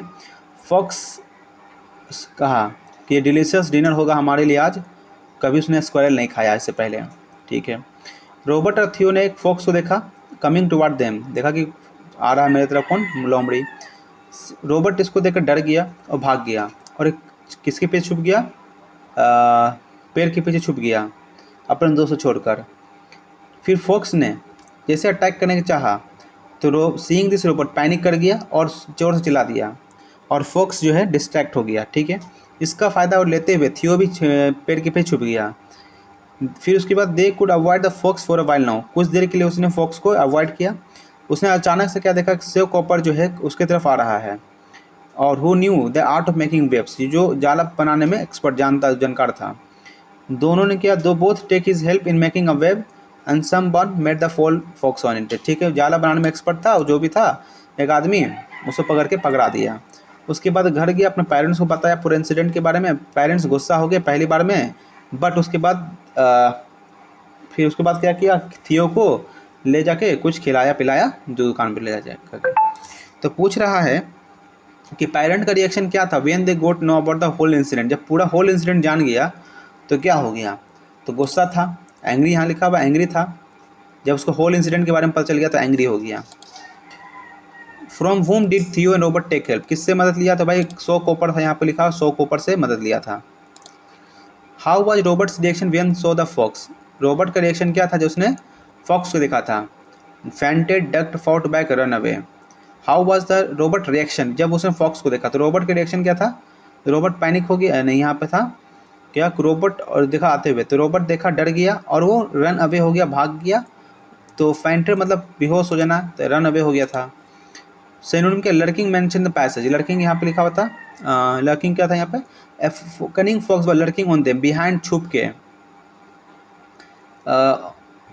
अटैक तो जंप नहीं होगा, स्नीक, अब देखो वॉक मतलब चलना। Cunning fox was lurking on them, मैंने उस पर ध्यान दे रहा था। स्नीक होगा, जंप का मतलब कूदना, होगा नहीं। Cunning fox was lurking on them from behind the tree. अच्छा, the fox said it would risk, नहीं तो लर्किंग का मतलब छुप के देखना हो सकता है, तो स्नीक हो सकता है कुछ word. Vikas and Rakesh do not like me, don't they, जब नेगेटिव सेंटेंस होता है तो पॉजिटिव यहाँ रहना पड़ता है, तो डू दे हो जाएगा। Vikas and Rakesh don't like me, don't do they करना चाहिए उसे, don't I, do I. Vikas and Rakesh don't like me, मुझे पसंद नहीं करते हैं, तो डू आई, मुझे करना चाहिए, ये हो सकता है। This is the place here Sudhir found the wallet full of money, यह वही जगह है जहाँ पर सुधीर ने एक फुल वैलेट मनी पाया था।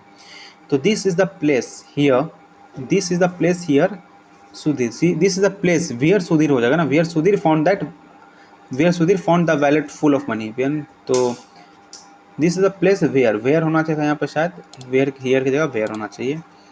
फ्लाई इन द एयर का मतलब होता है कि हवा में बहुत हैप्पी हो जाना, बहुत ज़्यादा खुश, टू बी वेरी हैप्पी, हवा में बोलते हैं ना फूले ने समाया, ऐसा कुछ होगा। If you permit me to speak the truth I shall say without hesitation that you have done a mistake, अगर तुम मुझे परमिट करते हो तो मैं सच्चा ही बोलूँगा। आई शैल से विदाउट हेजिटेशन, मैं बिना रुक, I shall say without hesitation that you have done a mistake, if you permit me to speak the truth, अगर तुम मुझे परमिट करते हो सच्चाई कहने के लिए, तो मैं बिना हेजिटेशन के कहूँगा जो तुमने मिस्टेक किया है। That you have done a mistake, that you have do a mistake होगा, डन अ मिस्टेक होगा। If you permit me to speak the truth I shall say without hesitation. तो आई शैल का इस्तेमाल यहाँ पर हो सकता है क्या? आई शैल से, आई विल से, तो शैल का फ्यूचर की बात कर रहा है। अगर तुम मुझे परमिट करोगे, यहाँ पे पास्ट की बात कर रहा है। That you have done a mistake, तुमने जो मिस्टेक किया है, तो शैल शायद गलत यहाँ पे हो सकता है। The ministerial system is quite anomalous. Anomalous का मतलब क्या होता है? मिनिस्ट्रियल का जो सिस्टम बहुत ही क्वाइट एनामोलस, डिस्कॉर्डेंट है, इरेगुलर है, यूजुअल बेंट है। तो सैनोनिम पूछा है ना, तो क्वाइट एनोमलस का मतलब क्या होता है? एनोमली बोलते, एनोमली होता है ना, एनोमली ऐसा कुछ वर्ड था ना, एनोमली करके क्या था? डिस्कॉर्ड करना, यानी को एक डिस्कॉर्ड, इसमें क्या बोलते हैं, सहयोग नहीं होता, ऐसा कुछ हो सकता है। I am sure that this is an a place, this is the place हो जाएगा ना, where my son was killed. मुझे मालूम है, पक्का मालूम है। श्योर जब लिख रहा है कि मुझे पक्का मालूम है, तो ये वही जगह था। दिस इज द प्लेस होना चाहिए, दिस। चलो अब यहाँ पर क्या है, कहानी फिर से दिया है। 11 से 4 क्वेश्चन फिर यहाँ मिलेंगे। फ्लीज जो है ना, परफेक्टली डिज़ाइन किया जाता है बाय नेचर के द्वारा, ताकि वो फिस्ट कर सके, to feast on anything containing blood. यानी फ्लीज जो होते हैं उसको इस प्रकार से बनाया गया है नेचर में, ताकि वो खून से जो बने हुए चीज़ हो तो खा सकें। शार्क जो पानी में होते हैं, like a shark in the water, जैसे शार्क पानी में रहते हैं, फ्लीज जो है ना are ideally equipped to do what they do, क्या करना जो पता होता है। Make them very difficult to defeat, इसे उसको हराना मुश्किल होता है। A flea has a body cover by a tough tile like plate called sclerite से बने होते हैं, और because of this plate fleas are almost impossible to squash. There are also waterproof and shock resistant, and therefore fleas are highly resistant to the sprays and chemical used to kill them. Little spines are attached to this plate. The spine lies flat against the flea's thin, narrow body as the flea scurries in search of food. ठीक है। However, if anything tried to pull a flea off through the hair cut, this spine will extend and stick to the fur like Velcro.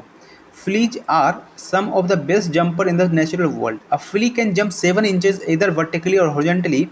They have very long rear legs with huge thick thigh muscles and multiple joints. When they get ready to jump, they fold their long legs up and crouch like a runner on a starting block. Several of their joints contain a protein which helps catapult fleas into the air as they jump. The adult female flea mates after her first blood meal and begins producing eggs in just 1 to 2 days. And these eggs can be seen with the naked eye. Shortly after being laid, the eggs begin to transform into cocoons. In the cocoon state, fleas are fully developed and will hatch immediately if conditions are favorable. Fleas can detect warmth, movement, and carbon dioxide in exhaled breath, and these 3 factors stimulate them to emerge as a new adults. ठीक है, पूरा कहानी समझा दिया। What help flea to jump very high? क्या मदद करते हैं?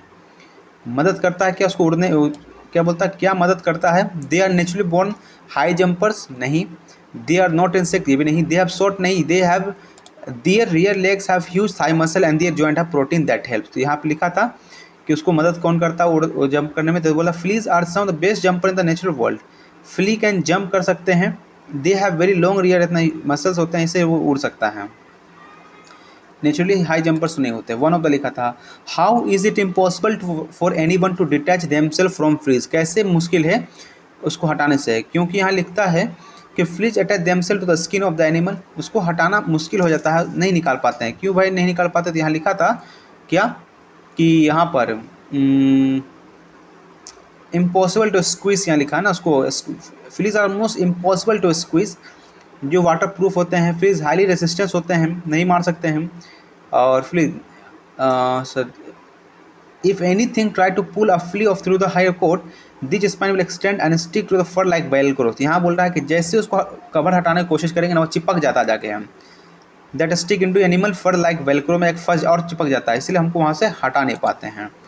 What helps fleas to emerge quickly as adult from being cocoons, यानी कि क्या मदद करते हैं कोकून्स को एडल्ट बनने में? तो warmth, movement, carbon dioxide, exhaled breath. यहाँ लिखा हुआ है ना, फ्लीज अगर detect fleas can detect warmth, movement and CO2 in exhale breath, and this 3 factor stimulate them to emerge as a new adults. ठीक है, तो एडल्ट बनाने में मदद कर जाता है। Why are fleas considered impossible to defeat, क्यों उसको हटाना मुश्किल है? क्योंकि they are too tiny to catch, नहीं, they are well outfitted to feast on animal blood, they run at an enormous speed, they can jump very high. ये कहाँ लिखा हुआ? इम्पॉसिबल टू डिफीट, तो डिफिकल्ट टू डिफीट यहाँ लिखा हुआ। क्यों? क्योंकि ये शार्क की तरह fleas are ideally equipped to do what they do, making they very difficult to defeat. क्योंकि they are too tiny to catch, नहीं ऐसा तो नहीं है, जंप हाई वेरी हाई नहीं होगा। They are well outfitted to feast on any animal blood, they are well outfitted to feast on any, बोलता नहीं यहाँ पर, क्यों उसको हटाना मुश्किल है? क्योंकि जंप कर सकते हैं वेरी हाई, ऐसा तो कहीं नहीं कर सकते हैं। इनॉर्मस स्पीड के बारे में कहा नहीं, टू टाइनी भी नहीं कहीं, कहा कि छोटा बहुत ज़्यादा होता है, तो एक ही ऑप्शन बच सकता है इसका आंसर तो पता नहीं चल रहा, पर वही मार सकते हैं। अब एक चीज़ यहाँ देख रहा, देखो हमारा आंसर ना आर से स्टार्ट होगा, ना एस से स्टार्ट होगा, ना क्यू से होगा, तो आर से नहीं होगा, क्यू से भी स्टार्ट होगा, आंसर स्टार्ट होगा पी से। Exploring the world of cinema has been a craze for young generation ever since the initiation of the movies. तो बोल रहा है कि दुनिया में exploring of the world of cinema एक क्रेज बढ़ा दिया है, कि जैसे कि सिनेमा का वर्ल्ड में एक्सप्लोर होने से क्या हुआ, क्रेज बढ़ा दिया जनरेशन के लिए, यंग जनरेशन के अंदर, जो कि जब सिंस इनिशिएशन, जब से मूवी बना है, ठीक है, बना है। फिर दिस इज़ मेनली बिकॉज, तो दिस किसके लिए आ रहा होगा? तो दिस हमारा मूवी के लिए आ रहा होगा, तो पी के बाद आर आ सकता है क्या? नहीं आ सकता। तो since the initiation of the movies, और this movie shape their perception of the outer world, ये जो मूवी है ना, वो परसेप्शन बना दिया किसके लिए? आउटर वर्ल्ड के लिए बना दिया। क्योंकि this is mainly because it is an age, this is an age wherein they are about to step into the real world with dozens of notions and at times unreasonable optimism, and film play a prime role in the catering to them.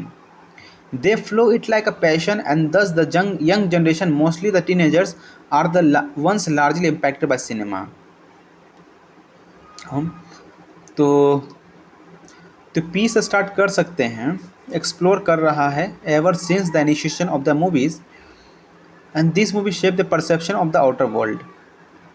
अगर पी के they flow it like a passion, young generation ज़्यादा craze कर दिया, जिससे कि वो, हाँ ये हो सकता है कि फिर उस बाद दे किसके लिए हो गया? यंग जनरेशन के लिए हो सकता है, वो एक पैशन की तरफ देखने लगते हैं, as thus the young mostly emerge इतना impacted by cinema, and this is mainly because, तो ये हो सकता है आंसर। अब आते Anurag requested his employ for permission to leave office a little early that day, तो दैट डे का मतलब टुडे होगा, तो 3 दिन तो ये आ जाएगा। अब पर रिक्वेस्ट किया है for his employ for permission to leave, permission मांगा होगा, तो please I will leave office a little early today, please may I leave, यानी किसी से जो रिक्वेस्ट करते हैं। Anurag request his employer for permission to leave office a little early that day, तो Anurag ask his employer please may I leave office a little early, जो बोलते हैं ना, जब स्कूल में पढ़ते तो बोलते हैं ना, मे आई गो आउट सर, मे आई कम इन सर, क्या मैं अंदर आ सकता हूँ, यानी रिक्वेस्ट कर रहे हैं कि, तो please I will leave, please I will leave होता तो वुड होता, कैन होता तो कुड होता, तो मे होता तो माइट तो होना चाहिए था, लेकिन है नहीं, तो आंसर यही होना चाहिए। She return to live and work in her native Japan, native का मतलब होता है लोकल, ठीक है ना, तो यह लोकल कह सकते हैं, स्थानीय बोल सकते हैं, तो most appropriate meaning of the highlighted word, she return to live and work in her resident Japan. Indigenous का मतलब भी होता है क्या? लोकल ही होता है। रेसिडेंट का मतलब घर हो गया, work in resident Japan. Indigenous का मतलब होता है लोकल होता है, इंडिजीनियस फ्रूट। दो कन्फ्यूजन वर्ड में है, क्या बोल रहा है?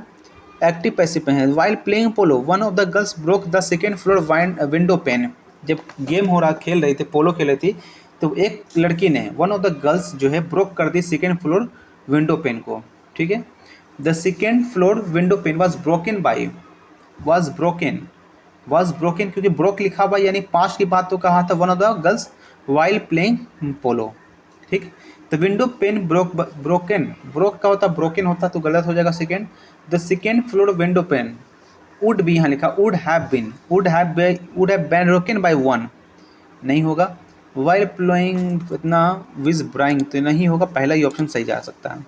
The building was so old and dilapidated that it was not habitable कहेंगे, जो कि अब रहने लायक नहीं है। That it was building was so old and dilapidated that it was not habitable. अब हैबिटेबल के लिए नहीं है। That it was not habitation नहीं होगा, हैबिटेट तो होगा, हैबिटेंट नहीं हो सकता। This plate is hard but liable to easily broken. उसको हम बोलते हैं ब्रिटल। हार्ड है पर उसको ईजिली ब्रोकन, तो बहुत हार्ड होता है पर ब्रिटल ही ऐसा होता है जो बहुत ही भुरभुरा होता है, टूट जाता है। Since the beginning of human existence start हो सकता है, सिनेमा हैज़ कम, इट और ही से स्टार्ट नहीं कर सकते हैं। तो आर और एस हटा सकते हैं, आर हट गया, अब बचा क्यू और पी से स्टार्ट होगा। अब दो ऑप्शन बचता है। Since the beginning of human existence, जब से ह्यूमन मानव जाति की शुरुआत हुई है, man has been searching for different ways for recreation के लिए आदमी खोजते रहता है, ठीक है। He has been looking for something that gives a little break from his exhausting schedule of day to day life, ठीक है। और cinema has come forward as a great way of recreation for around a century. तो हम बोला Q के बाद S दे सकते हैं क्या, और एस के बाद पी जा सकता है और पी के बाद आर आ सकता है, क्योंकि यहाँ पे ह्यूमन एग्जिस्टेंस के बाद कहा, सर्च कर रहा था डिफरेंट वे ऑफ रिक्रिएशन में, और उसके बाद उसने लुक किया कि he has been looking for something, उसके लोग खोज रहा था कि ऐसा चीज़ के लिए जो उसके शेड्यूल को, एग्जॉस्टिंग शेड्यूल को अच्छा बना सके कुछ करने के लिए, और वो उसमें सिनेमा एक वहाँ पे एक नया तरीका आया जिसमें कि वो रिक्रिएशन किया अराउंड अ सेंचुरी, ठीक है। हो सकता है आंसर वो हो जाए। Have you heard this story, Neelu asked me, Neelu ने मुझसे पूछा क्या तुमने ये स्टोरी सुनी है। तो नीलू आस्क्ड मी दैट, देखो अब यहाँ पे दैट का इस्तेमाल नहीं होगा कि क्वेश्चन पूछा है, तो इफ़ या वेदर का इस्तेमाल होता है तो इफ़ का इस्तेमाल करेंगे, तो दैट पहला ऑप्शन तो हट गया। तो Neelu asked me if have you heard this story, if I had, if तो इफ़ आई हैड होगा ना, यू है, इफ़ आई हैड होगा, हैव का हर्ड, इफ़ आई हैड हो जाएगा, if I heard this story का दैट स्टोरी हो जाएगा, ठीक है।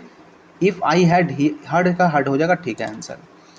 Wrongly spelled verb bemoan, brie, besiege, beguile सही है, बी ई सीज कर देना, एस आई ई जी होता है, बी ई एस आई ई जी ई हो सकता है क्या, नहीं कह सकते हैं। ब्रीफ नहीं मार सकते, वर्ड को दिक्कत हो रहा है। करेक्टली स्पेल्ड पूछ रहा है, राइटियस होता है, चलो ठीक है। फिर डायरेक्ट फॉर्म बताना है। He asked the front office executive if mister Mahajan was in the office at that time. तो एट दैट टाइम का मतलब, दैट टाइम का मतलब नाउ या टुडे तो नहीं होगा, दैट डे होता है, टुडे होता है, ख़त्म कर दो, दैट टाइम भी गलत हो जाएगा, इज़ हो जाएगा, क्योंकि इफ़ यहाँ पे यूज़ हो नहीं सकता है, क्योंकि जब क्वेश्चन पूछते हैं तभी हम इफ़ यूज़ करते हैं, अभी हमने जस्ट बात कहा तो वही हो गया। क्रॉस योर फिंगर का मतलब क्या होता है, to hope that something happens the way you want it to, ठीक है। एनी डिफिकल्ट तो होगा नहीं, अनविलेबल टोल होगा नहीं। By whom can his honesty can be question, by whom can his honesty be question, तो हु कैन, तो who can तो बी क्वेश्चन यहाँ लिखा है, यानी बी के साथ फर्स्ट फॉर्म लगाया है, यानी कि बी तो होगा, यानी कि इसका मतलब क्या है, तो हु कैन क्वेश्चन हो जाएगा, who has question his honesty, ये हो सकता है ना, क्योंकि बी का फॉर्म यहाँ पे यही जा सकता है, और क्वेश्चन यहाँ पे स्पेलिंग गलत लिख दिया है, हु क्वेश्चन हिज ऑनेस्टी, तो थर्ड फॉर्म तो लेना ही लेना है। तो हु क्वेश्चन हिज ऑनेस्टी, उसके ऑनेस्टी को किसने, तो हु हैज़ होगा नहीं, हु डज सिंगुलर होना चाहिए, तो बी यहाँ पे ले सकते हैं, who does question his honesty. Who can की बात हो रहा, तो who can question his honesty, तो कैन के लिए बी हो सकता है, देखो ये आंसर हो जाए। In spite of my best effort I could not concentrate on my studies, मेरे बेस्ट एफर्ट के बावजूद भी मैं कॉन्सेंट्रेट नहीं कर पा रहा हूँ अपने स्टडी पे, I could not concentrate on my studies, on my studies हो सकता है क्या, in spite of my best efforts, in spite of my best efforts I could not concentrated, in spite of my best effort I could not concentrates on my studies, I could not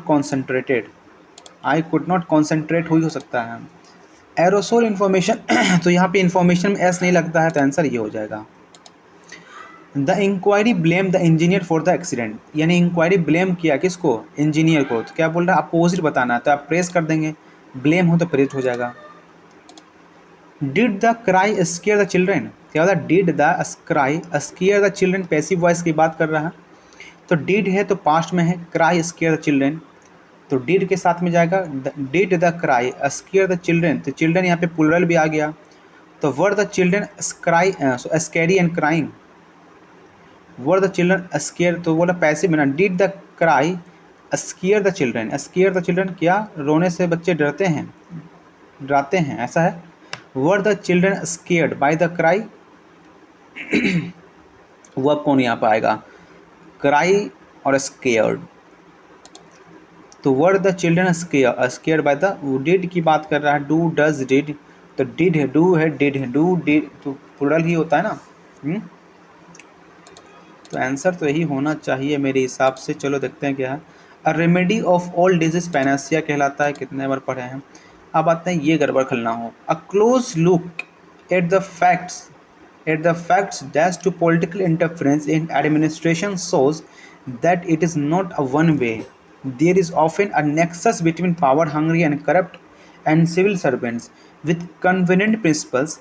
Many civil servants are only too anxious to that politician and then catch the obligation when they need some special needs. A close look at the facts, एक close look की बात है, एकदम ध्यान से पढ़ने पे या कुछ ऐसा ना, खुद गहन जानकारी लेने के लिए। Close look at the facts, at the fact about to political interference, about to नहीं होगा, a close look at the facts indicative नहीं होगा, relating to political interference. A close look at the facts relating to political interference, relate कर सकते हैं to the relating interference in administration shows that it is not a one way approach, it is not a one way process. एक close look की बात करें, close look at the facts, एक close look at the facts relating to political interference, relate करना political interference से administration के अंदर, ये शो करता है that it is not a one way approach, एक तरीका अप्रोच नहीं है। There is not a one way process भी नहीं हो सकता, अप्रोच हो सकता है एक अप्रोच में। देयर इज ऑफन, यहाँ पे आमतौर पर एक पावर हंगरी के लिए और corrupt, there is a often nexus between power hungry and corrupt politician and civil servant होगा। With convenient principles many civil servants are only too anxious to किसके लिए, अबलाइज द, बोलता है कि मेनी सिविल सर्वेंट जो है ना are only too anxious to oblige the politician, यानी पॉलिटिशियन की बात को मानने के लिए खड़े रहते हैं। And then catch the obligation when there needs a spell. So attitude of self rightness dashed by the civil services is sometime only a way of covering the flow by blaming others. So the attitude of self righteousness adopted by the civil service, adopt जो किया जाता है, the attitude of self righteousness of adopted by the civil service sometime only a way to covering the real law follows। ठीक है, चलो देखते हैं।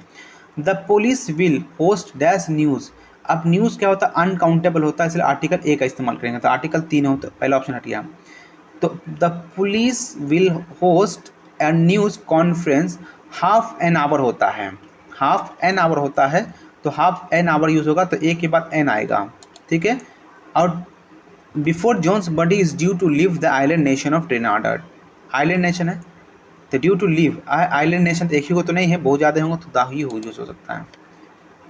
चलो, Sunil Chhetri said that for the Indian team every match was war and every game at a fight.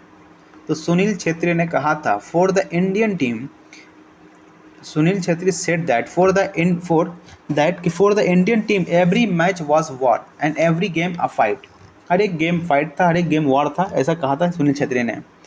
तो सुनील छेत्री ने कहा था कि for the Indian team every match is war and every game of fight. तो ये हो सकता है इंडियन टीम के लिए, Indian team has to fight in इतना टू विन द वॉर, ऐसा हो सकता है। The jury is considering the case seriously, यानी जो जूरी है ना वो केस को सीरियसली कंसीडर कर रहा था, कंसिडरिंग है तो बीइंग का इस्तेमाल कहीं ना कहीं होगा ही। चलो हटाओ आगे चलो। हैप्लेस का मतलब अपोजिट पूछा, बियरिस परपिटियस एक्वार्ड जिन वर्ड छोड़। अब आता है फिर से ना, early last month I was at Alang India ship breaking hub, ठीक, यानी अलांग में था जहाँ पे इंडिया के जो शिप होते हैं जहाँ पे टूटते हैं। On our itinerary list were the newly constructed dormitory units that the Gujarat Maritime Board has built, यानी कि हमारे जो घूमने के जो लिस्ट में एक न्यूली कंस्ट्रक्टेड डॉर्मेट्री यूनिट्स जो था वो गुजरात मैरीटाइम बोर्ड को था वो उसको यहाँ पे रखा हुआ, ठीक है, इसी लिस्ट में शामिल किया। वेल लेड आउट और dormitory blocks with each unit having a service kitchen, यानी कि हर के पास एक सर्विस किचन ऐसा कुछ कहा, जिसके पास there were rows of toilets and bathroom with piped water, जहाँ पे बहुत सारे टॉयलेट एंड बाथरूम भी पाइप्ड वाटर के साथ में कनेक्टेड थे, जो भी होगा। एंड वहाँ पे कॉमन मेस भी था, जहाँ पे फूड खाना को बनाया जाता था और शिप यार्ड वर्कर को दिया जाता था, ठीक। The place though modest was dramatic upgrade from shanties, यानी जो प्लेस जो था ना, the place though modest was a dramatic upgrade for the shanties with no water no toilet and missing drainage. जो प्लेस दो मॉडेस्ट एक dramatic upgrade हुआ from shanties से, ये प्लेस को बनाया गया ऐसा, जहाँ पे पहले बाथरूम भी नहीं था, ना ही मिसिंग ड्रेन, सब कुछ खराब थे, अब उसको अपग्रेड किया गया। जहाँ पर most Alang workers currently live, जहाँ पे अभी करेंटली रहते थे। At the official said that newly build dorms had a few takers, अभी कुछ फ्यू टेकर्स हैं। One of the biggest reason they said it's that workers did not want to disrupt their social circle, too far away from home and their families they normally stay in groups often belonging to their village or region and shifting to a government built dome they would have little say in who they share the dormitory with, जो भी अलग आदमी से connect होगा। तो option है which are the two places the author compares in this passage, किससे compare किया है? The government build dormitory with all facilities and the current shanties with no facilities, ये था। गवर्नमेंट बिल्ड शांतिज नहीं होगा and the current dormitory with no facilities, ये नहीं कहा था कि the place the modest was dramatic upgrade from the shanties, तो ये आंसर हो जाएगा। In the context of the passage what does the term itinerary list, यानी कि जहाँ पे घूमने का जगह होता है, अभी हम पढ़वे किए थे, list of place to visit, ठीक है।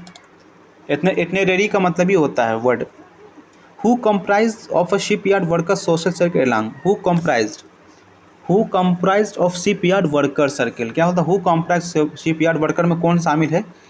पीपल फ्रॉम अदर विलेज और region, people from their village, तो अदर विलेज और रीजन होगा, दियर कहाँ से आ गया? According to the official what was the issue with the newly build dormitory के साथ में क्या इशू थे? तो बस ये था कि भाई वो अपना जो सोशल सर्कल छोड़ देगा। Most of the shipyard worker were ready to move into the dorms, नहीं। There are few takers for the idea so that continue इतना, hardly any shipyard worker was ready to move into this, the demand was so high that did not even dorms to give, नहीं, ये होगा।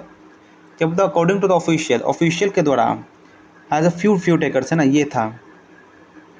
चलो अब आते हैं भाई GK पे। What is the meant by special majority in state legislature? State legislature के अंदर स्पेशल मेजोरिटी का मतलब क्या होता है?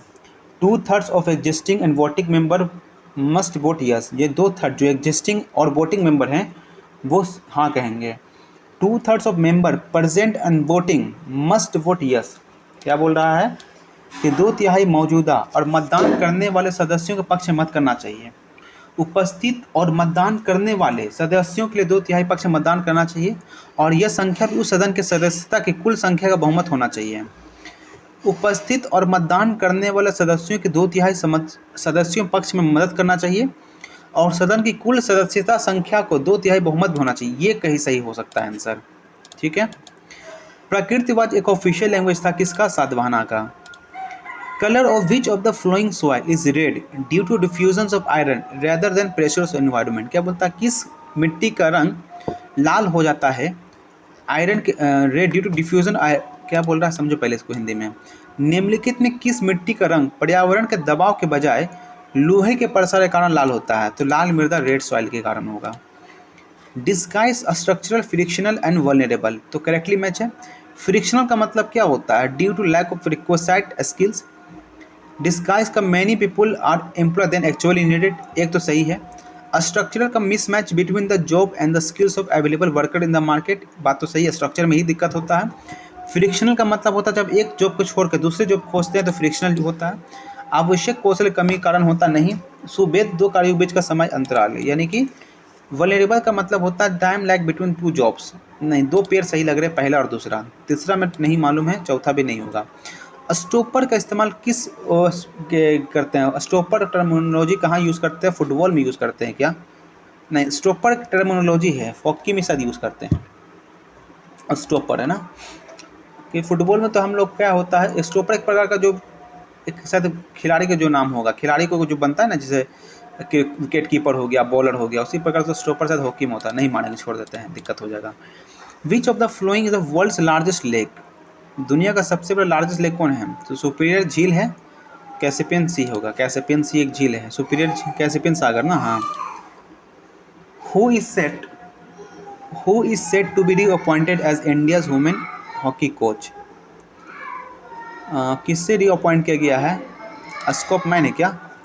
हरिंदर सिंह, दिलीप तर्की, अभिनव Pratap Singh.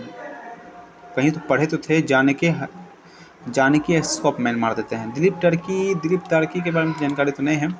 Who is the author of the book sculptor stone mysteries of Mamallapuram? ऐसे लग रहा है अश्विन प्रभु हो सकते हैं, बट छोड़ देते हैं। Which one of the following pairs of Deccan sultanate and their respective is not correctly match? ठीक है, कुतुब शाही गोलकुंडा सही है, इमाद शाही की बात नहीं पता, निजाम शाही बीजापुर, बरीद से बिदार हो गया था, सही है, बरीद का बेदर। अब आते हैं दिल्ली, ग्वालियर, बरेली, बनारस। दिल्ली का बहादुर शाह जफर सेकेंड, एंड ग्वालियर की बात करते हैं तात्या टोपे। नहीं, ग्वालियर गलत हो गया, बी गलत कर दो, सी और डी सही हो जाएगा।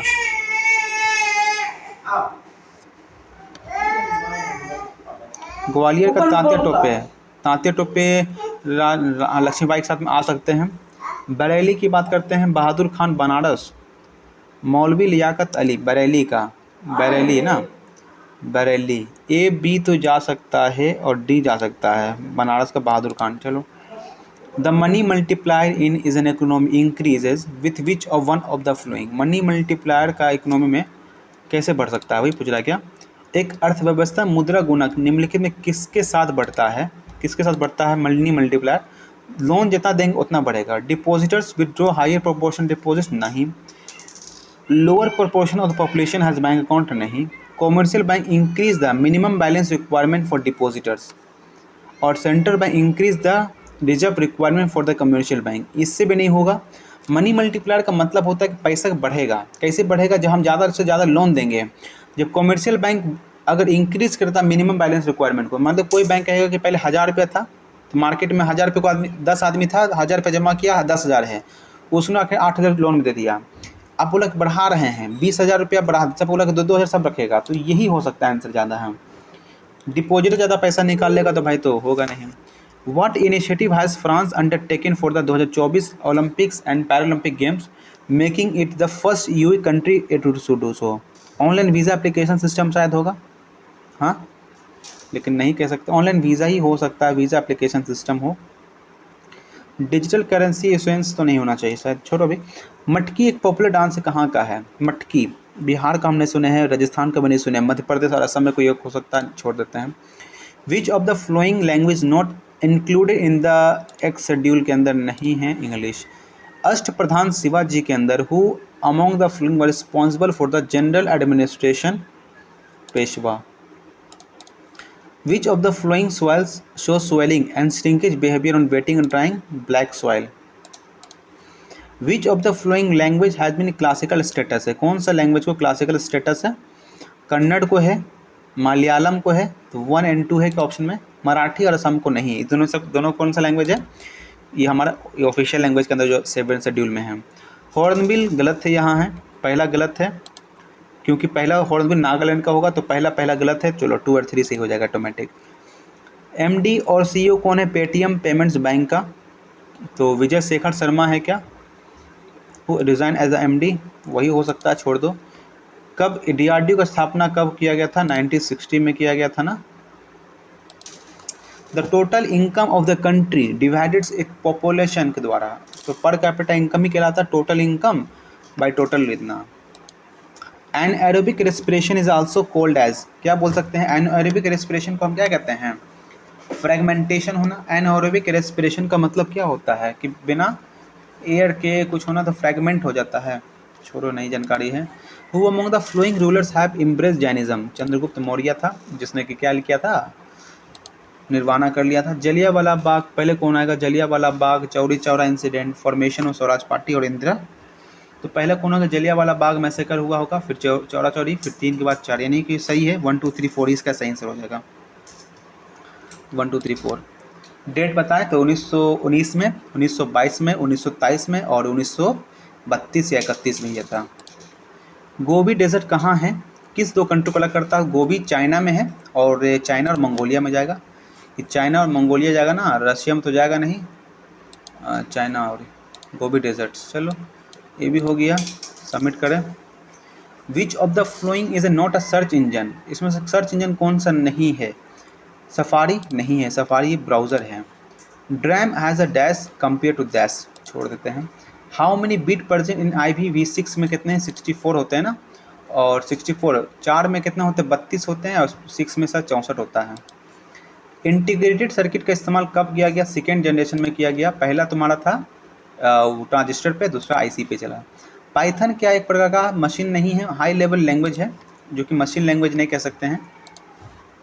PROM का मतलब प्रोग्रामेबल रीड ओनली मेमोरी होता है, प्रोग्रामेबल रीड ओनली मेमोरी।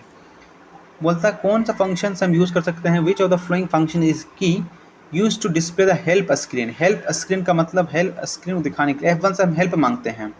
अच्छा, हेल्प मांगने वाला बोल रहा है। हाँ, तो F1 से हेल्प मांगते हो तो भाई ये है।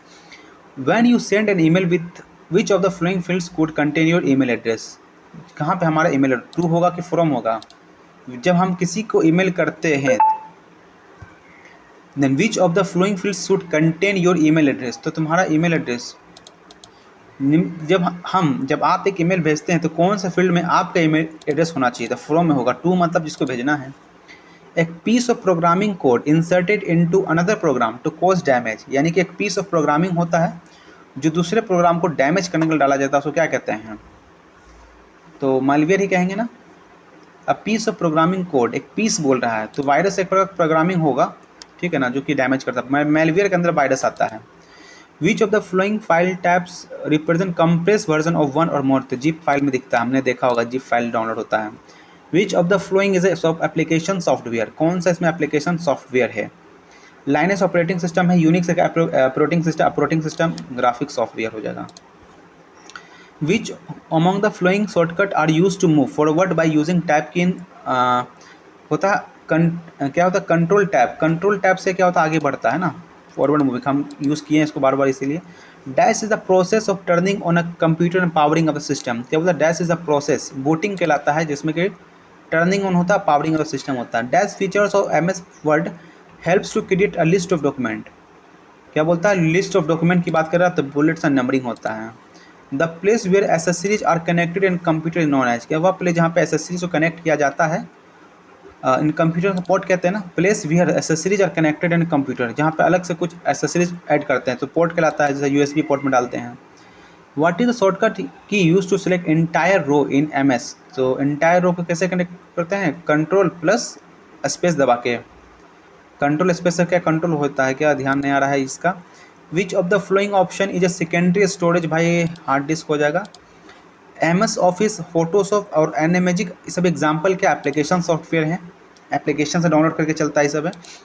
Which of the flowing example of input device, input device कौन है? हेडफोन से आउटपुट का प्लॉटर प्रिंटर होता है, आउटपुट देगा वेब कैम, हमारा कैमरा खींचेगा तो इनपुट होगा, कैमरा करेंगे मॉनिटर, आउटपुट होता है, हेडफोन आउटपुट है, प्लॉटर पे आउटपुट हो गया। फर्स्ट लैंग्वेज ऑफ कंप्यूटर कौन सा? कोबल, फोर्ट्रन था ना, फोर्ट्रन होता है, फोर्ट्रन था ना, कोबल तो नहीं होगा। चलो भाई ये भी हो गया, अब नहीं बचा। चलो देखते हैं इसमें कितना मार्क्स हो पाता है, स्कोर हमने कितना स्कोर किया है। अच्छा ये लाइव मॉक था ना, तो 311 इसमें सही हो, 311 मार्क्स आ गए भाई। 111 क्वेश्चन सही हुए हैं, 22 क्वेश्चन यहाँ पे मेरे रॉन्ग हो गए हैं। तो 22 क्वेश्चन कौन से रॉन्ग होंगे, यानी कि पूरे जोड़ दिया ना वो। अच्छा कंप्यूटर को भी जोड़ के बताया ये तो, लेकिन जो मार्क्स हमारे आए हैं, अगर हम 111 और इंटू 3 करते हैं तो 333 हो रहा है, 333 आ रहा है, और इसमें से 22 नंबर घटे हैं। तो 22 नंबर कितना घट गया? तो ओरिजिनली कितना सही हो? 133 अटैम्प्ट तो हो गए, टोटल 17 क्वेश्चन छोड़े हैं ना उसमें से। तो कंप्यूटर का तो यहाँ पे इंक्लूडिंग कंप्यूटर भी दिया ना 22 क्वेश्चन, तो कंप्यूटर के तो छोड़ो, और 133 है तो कितने नंबर हमारे गए होंगे भाई? एक क्वेश्चन के लिए 1 नंबर गया। अगर मान के भी चलते हैं कि हमने 11 क्वेश्चन गलती किया होगा, अगर टोटल 11 क्वेश्चन गलती किए होंगे तो 11 नंबर कटना चाहिए था यहाँ पर, नहीं पता नहीं चला कितना हुआ। लेकिन यहाँ पे टोटल हमने 311 नंबर स्कोर किया है आउट ऑफ 390। तो यहाँ पे जबकि मैथ इसके जो थे ना, मैथ इसके थोड़ा और डुएबल थे, जिसको हम कर सकते थे आसानी से, वो आराम से हो जाता हमारा, लेकिन वो नहीं हो पाया क्योंकि थोड़ा सा कैलकुलेटिव था, थोड़ा सा अभी मैथ के ऊपर मैं ध्यान नहीं दे पा रहा हूँ। ठीक है, अभी मैं थोड़ा इंग्लिश को पढ़ रहा हूँ अच्छा से, इंग्लिश को मैं बहुत अच्छे से पढ़ रहा हूँ, क्योंकि इंग्लिश जो है ना, अगर मैं आपको पहले CBT 2 होने के बाद मैं आपको अपना मार्क्स दिखाऊंगा ज़रूर कि कितना मेरा मार्क्स इंग्लिश में गया था। आप भी देख के चौंक जाएगा इतना कम मार्क्स कैसे इंग्लिश में आ गया, जबकि मेरे नंबर अच्छे खासे हैं। इतना बताता हूँ, मेरे नंबर अच्छे खासे, पर इंग्लिश जो मुझे डुबाया, सबसे ज़्यादा डुबाया है। ठीक है, तो वो आपको मैं बाद में दिखाऊंगा कितने मेरे मार्क्स ऑब्टेंड हुए हैं और फाइनल जब एग्जामिनेशन हो जाएगा। लेकिन अभी मैं फ़िलहाल अभी रोक के रखा हुआ हूँ, मैं किसी को नहीं बता रहा हूँ कितना मार्क्स आया है, अपने फैमिली मेम्बर तो को नहीं बताया, ऐसा भी है। तो 311 मार्क्स मेरे टोटल आए हैं 3 आउट ऑफ 390 में। तो अपने मार्क्स को आप कमेंट करके ज़रूर बताइएगा कि आपने इसमें कितना मार्क्स स्कोर किया है। अगर आप पेपर की बात करते हैं कि इसका जो लेवल कैसा था, तो क्वेश्चन को जो लेवल मैं कहूँगा ये ईजी ही रहा है, ज़्यादा से ज़्यादा हार्ड नहीं था। ये easy to little bit moderate कहलाएगा फिर से। ठीक है, easy to little bit moderate कहलाएगा, ज़्यादा हार्ड नहीं था ये। बस अगर मैथ को अगर देखा जाए, मैथ ही थोड़ा सा यहाँ पे थोड़ा सा टिपिकल हार्ड बनाया गया था, थोड़ा सा जो कैलकुलेटिव हार्ड नहीं था, वो कैलकुलेटिव था, प्लस कुछ कॉन्सेप्ट से ही क्वेश्चन बनने वाले थे, कॉन्सेप्ट वाइज पूरे क्वेश्चन थे। तो ये थोड़ा सा यहाँ पे मेरे लिए थोड़ा दिक्कत हुआ। इंग्लिश की मेरे हिसाब से इंग्लिश के क्वेश्चन अच्छे खासे थे, अच्छा ख़राब नहीं था। कंप्यूटर के क्वेश्चन आसान थे, उसके भी ज़्यादा हार्ड क्वेश्चन नहीं थे। तो easy to little bit moderate कहला है। अपना कमेंट करके जरूर बताइएगा कितना आपने मार्क्स स्कोर किया है। आशा करता हूँ ये वीडियो आपको अच्छा लगा होगा। अगर वीडियो अच्छा लगा हो तो लाइक कर दीजिए, वीडियो को शेयर कर दीजिए, चैनल को सब्सक्राइब जरूर कर दीजिएगा। मिलेंगे जल्दी नेक्स्ट वीडियो में। Thank you for watching this video.